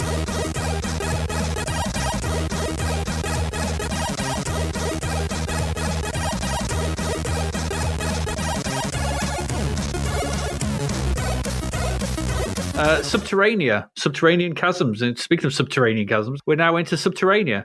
This is £3, 74%. It's another release from Racket, and this time Huge Bins is all over this one, doing not just the artwork but the coding as well. In fact, this is the only game he coded that I could see, although he obviously did graphics for loads of others. So Huge Bins. Jonathan Dunn did the music and sound as well. So this is, Jonathan Dunn and Hugh Bins. That's a good pairing, isn't it? It's, quality artists, quality music. So according to the Zapped review, which is the only mention of the story I could find, mining equipment has gone haywire and demanded a better life. The robots have basically gone on strike and go, we're not having this. The answer to this is fly your spaceship in and blow the bloody crap out of all the striking machinery. Friend to the unions, this game is not. It's like they go on strike, so what do you do? Kill them, blow them up. Dear me. That seems a bit harsh. It's like, could just, maybe go to the negotiating table, have a bit of a chat, see if we can get a bit of dialogue going. Don't know. Anyway, this is so irrespective of that, because that's all nonsense. And it's just gumph. I don't even know if Zap made it up or not. I don't know. So this is a side-scrolling left-to-right shmup in the mold of many other games we've seen like this. Most calling to mind Design Apps and IO, I think. Probably those two, with its tight quarters quite tight quarters and look and feel. There's a decent title screen, nice bold logo, some credits, and a decent piece of music by Mr. Dunn. So, it looks all right from the front. Nice scrolling message and stuff. Pressing fire kicks things off and we're straight into the blasting action. Your craft is on the left, the landscape scrolls on from the right, and mining robots, or should we just say sprites, enemies, because they don't look like mining robots to me, appear in waves, and you just have to survive and make it through the 16 levels present. The 16 levels, just get to the end. That's it, really. The first thing you'll notice is the speed of fire, or lack of it. It's too slow. Again, I'm fed up of having to say this about these bloody games. You also have one bullet on screen. Just too slow. It's too slow.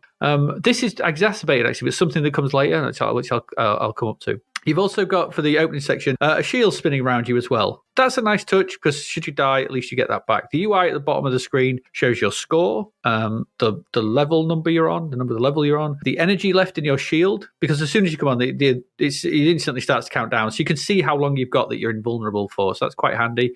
And there's your number of lives that count down from 3. As you progress, you'll find your way blocked by a force field. So as you progress, basically, it scrolls to left and right. There's enemies that come on, you can shoot them. There are other blocks as well. It's like this force field. There's like a nearby button. You have to shoot that to turn them off for a short period, allowing you to get through them. There are also growths. They reminded me of Nemesis or Salamander, where there's these bits of sort of landscape you have to blast through, make a sort of tunnel for yourself through, and you got to get through the gaps. Should you progress far enough through a level, and for absolutely no discernible reason, it will just tell you that you've completed it. Did you know? True. It just stopped. Well done. I was like, there's still enemies coming on. I was like, hey, this is weird. And it takes you to a bonus screen where you've got to shoot 3 glowing points on an enemy on the right of the screen as it's filled up with small bubbles, and it's really easy, really simple. It was a bit simple. Do this and you get an extra life and continue. Fail and you just continue. One thing to note here is that you can fire as fast as you can hit the fire button. So in this part, you can really lace the fire button. And it suddenly feels for this bit like a proper shoot 'em up. It's like, this bit feels great, and then you back out to the normal game, and it's like pew, pew, pew, pew.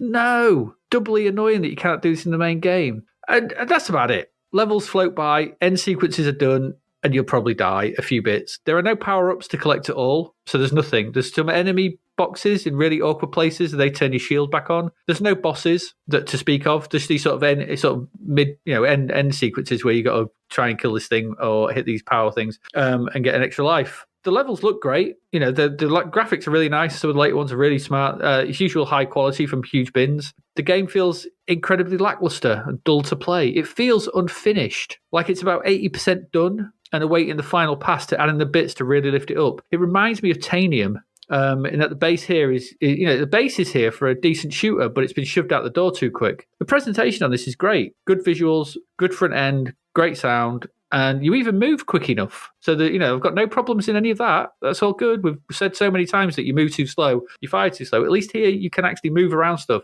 And the enemies are really easy to avoid. they don't do anything. They don't shoot at you. They just kind of meander on, go, ooh, come on in waves, go nowhere near you, stay on the left and go, doo-doo-doo.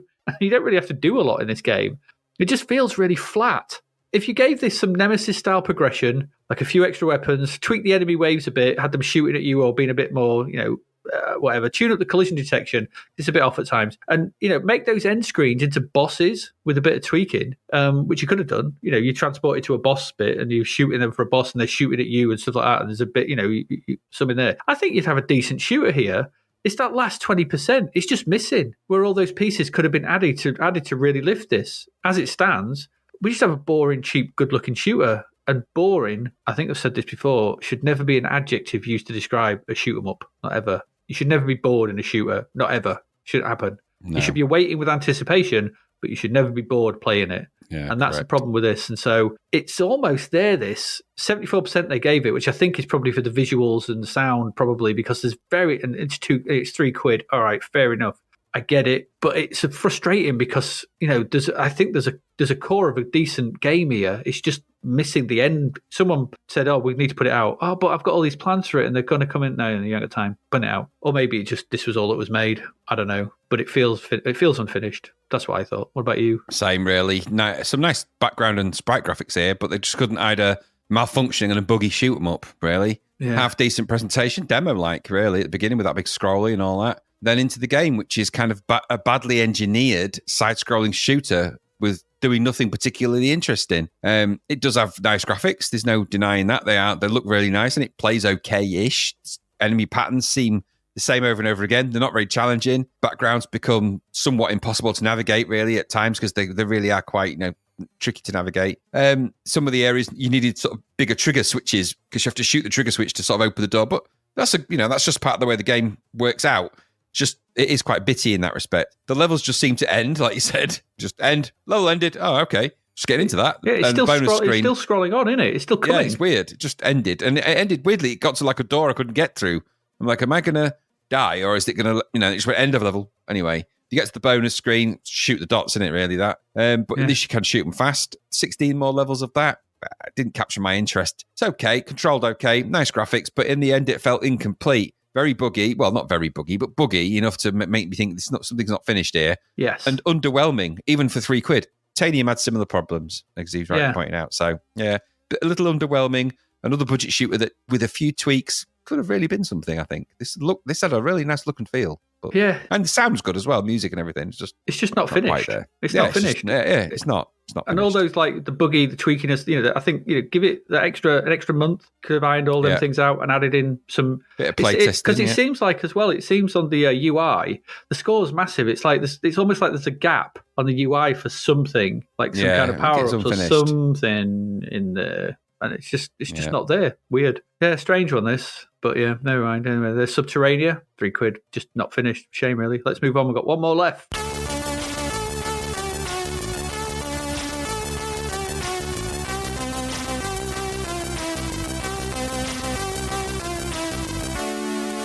Graham. Oh no. It's no. This is Silverbird.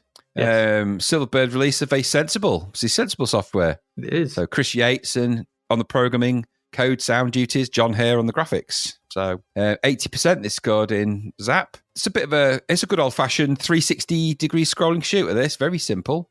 We've had a few over the episodes. This one follows the same general trend, created and sold to Silverbird. This was for £2,000 all in.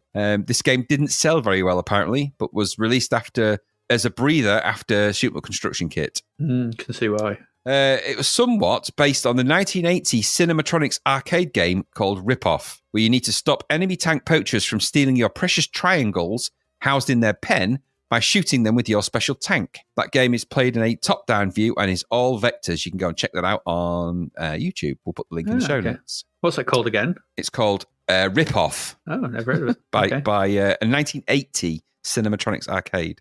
So in I'll Know, you're in control of an inertially controlled brain-linked ship /steed called Badjack. And your job is to raise, breed, and protect your herd of digital oxen from rustlers. So instead of triangles, you've got oxen.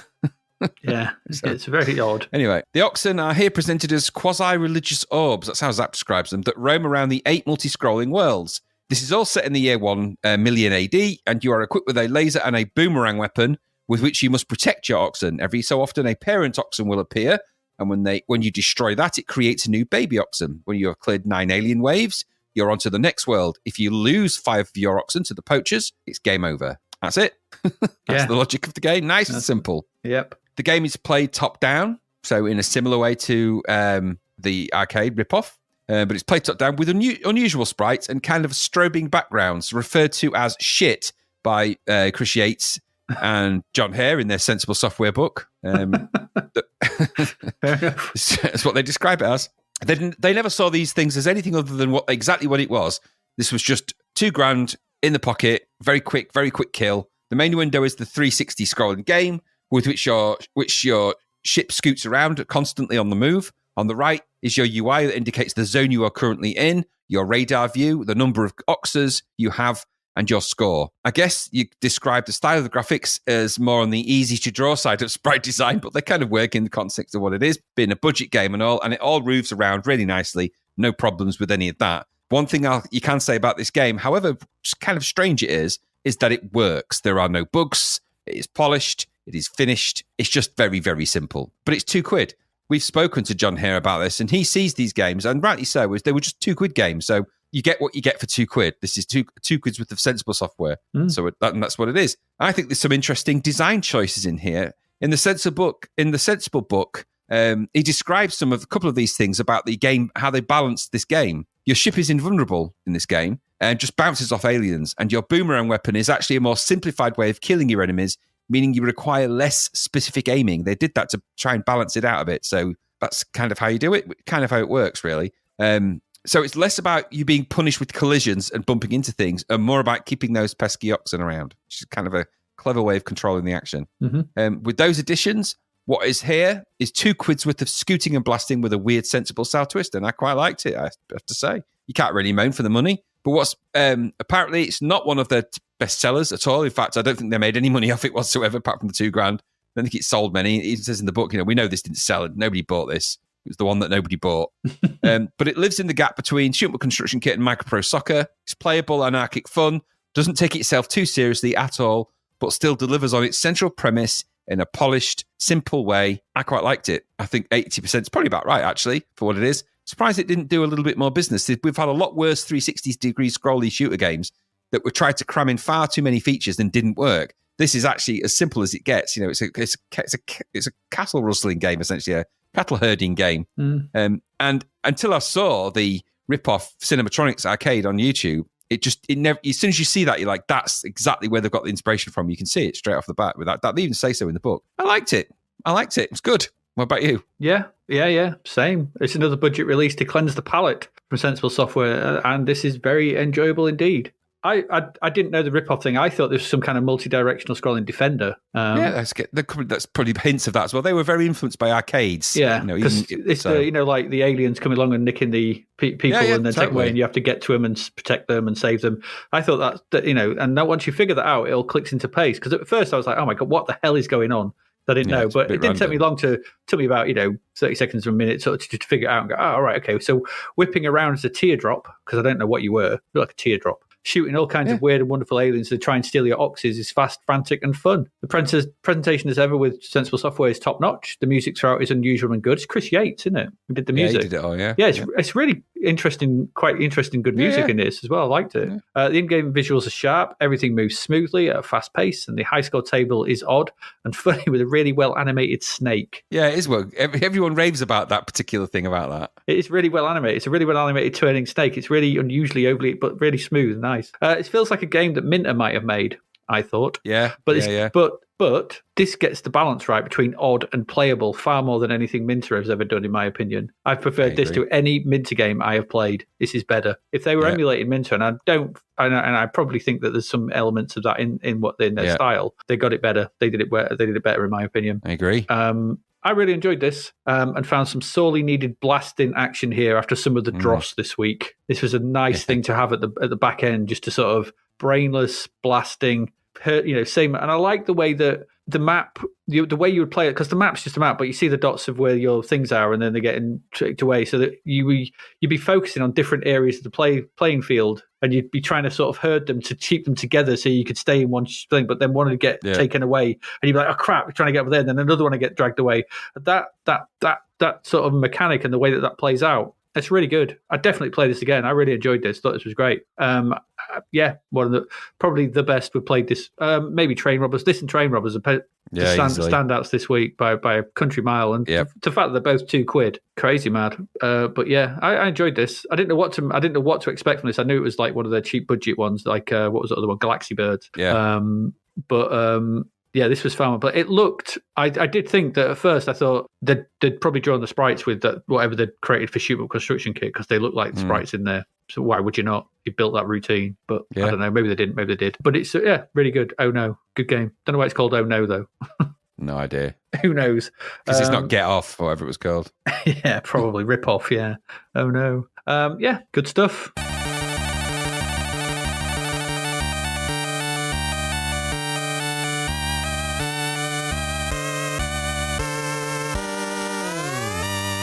And there we go. That's it. Oh, what a week. What a week. That's it. Okay, what do we look at? Impossible Mission 2, which it's not for us, is it? No, it's certainly not the second best game in the world. It's not for us. It is better than Lee Enfield in the Tournament of Death, though. Strangely, that's possibly one of the worst games in the world. Yeah, there's a bit of a couple there. And then one of the most enjoyable time I've ever had loading in the Three Stooges. The loadiest, unfunniest game ever award goes to. The Three Stooges. And then, how to do comedy, Train Robbers. That is funny. Enjoyed that. A Vampire's Empire. Inexplicable. It's inexplicable. Subterranea, unfinished. And finally, Oh No, good fun blasting. That's quite a week.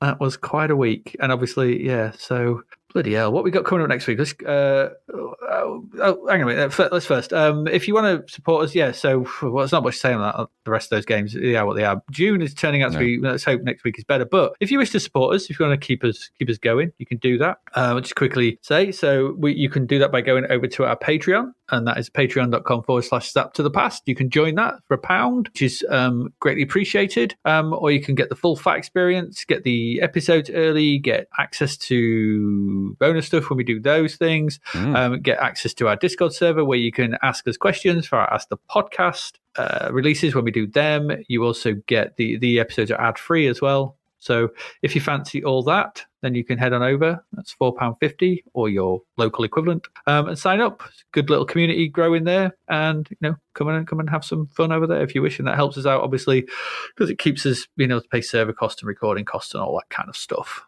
And that's greatly appreciated. If you can't do that, then obviously, if you just want to post about us, say you've listened to it on Twitter or something, that's always cool. Rate, review on iTunes, that kind of thing. Yep. It does stuff, whatever. Tell your friends and share. Yeah, tell people, even if they don't like the C64. This is the last one this year, I think, isn't it? I think this is it.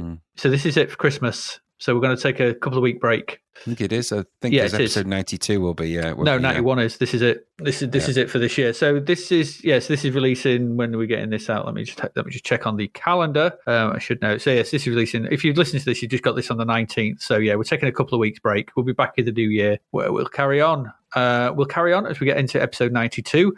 What games have we got coming up in episode 92, Graham? We have Alien Syndrome. Well, quite interesting that. Mm-hmm. Bob Winner. No, that looks awful. Good. It does. Something called Scout. Who knows? Then we've got Grisor. Got a good review, but who knows? Wheelies, which didn't get a good review. Something called Pandora. And I've just looked. I obviously looking through the Zap magazine, and we've got something called Echelon, which is black and green vectors. Oh no! You know what that's going to be like. Yes, slow and vectory. So set expectations to wireframe. God's sake.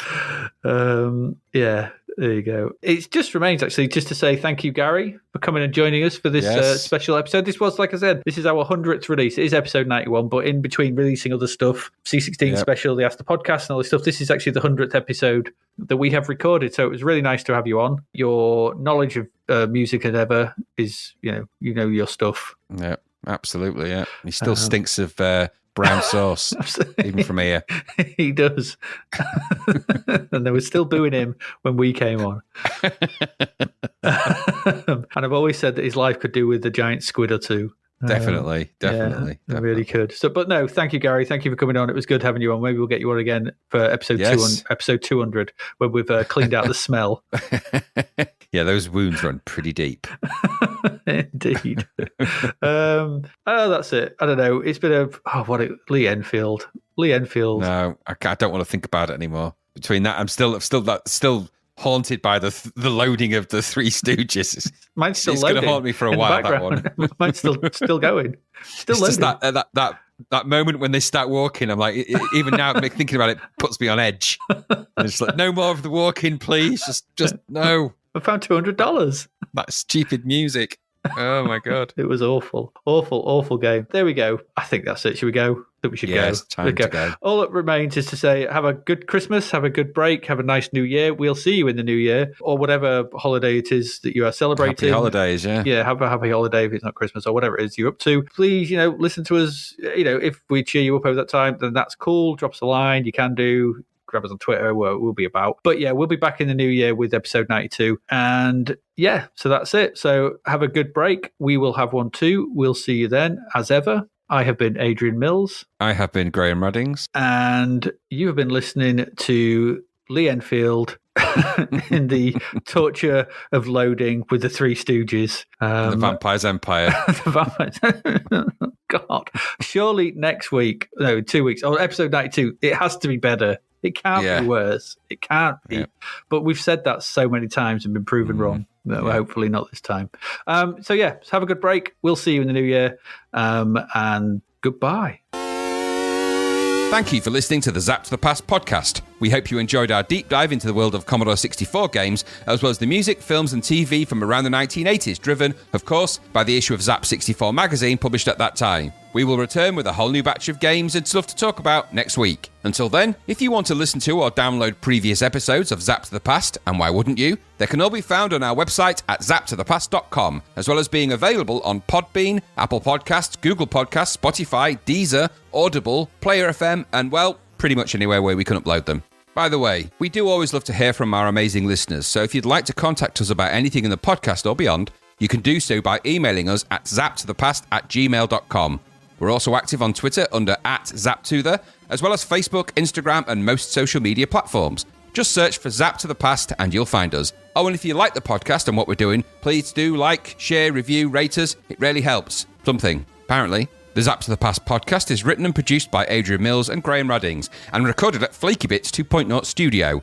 All opinions expressed are those of the writers, and while we indeed love Zapped 64 magazine, the Zapped to the Past podcast is not affiliated with it in any way. Stay safe, see you next time, and remember, we play these games so you don't have to.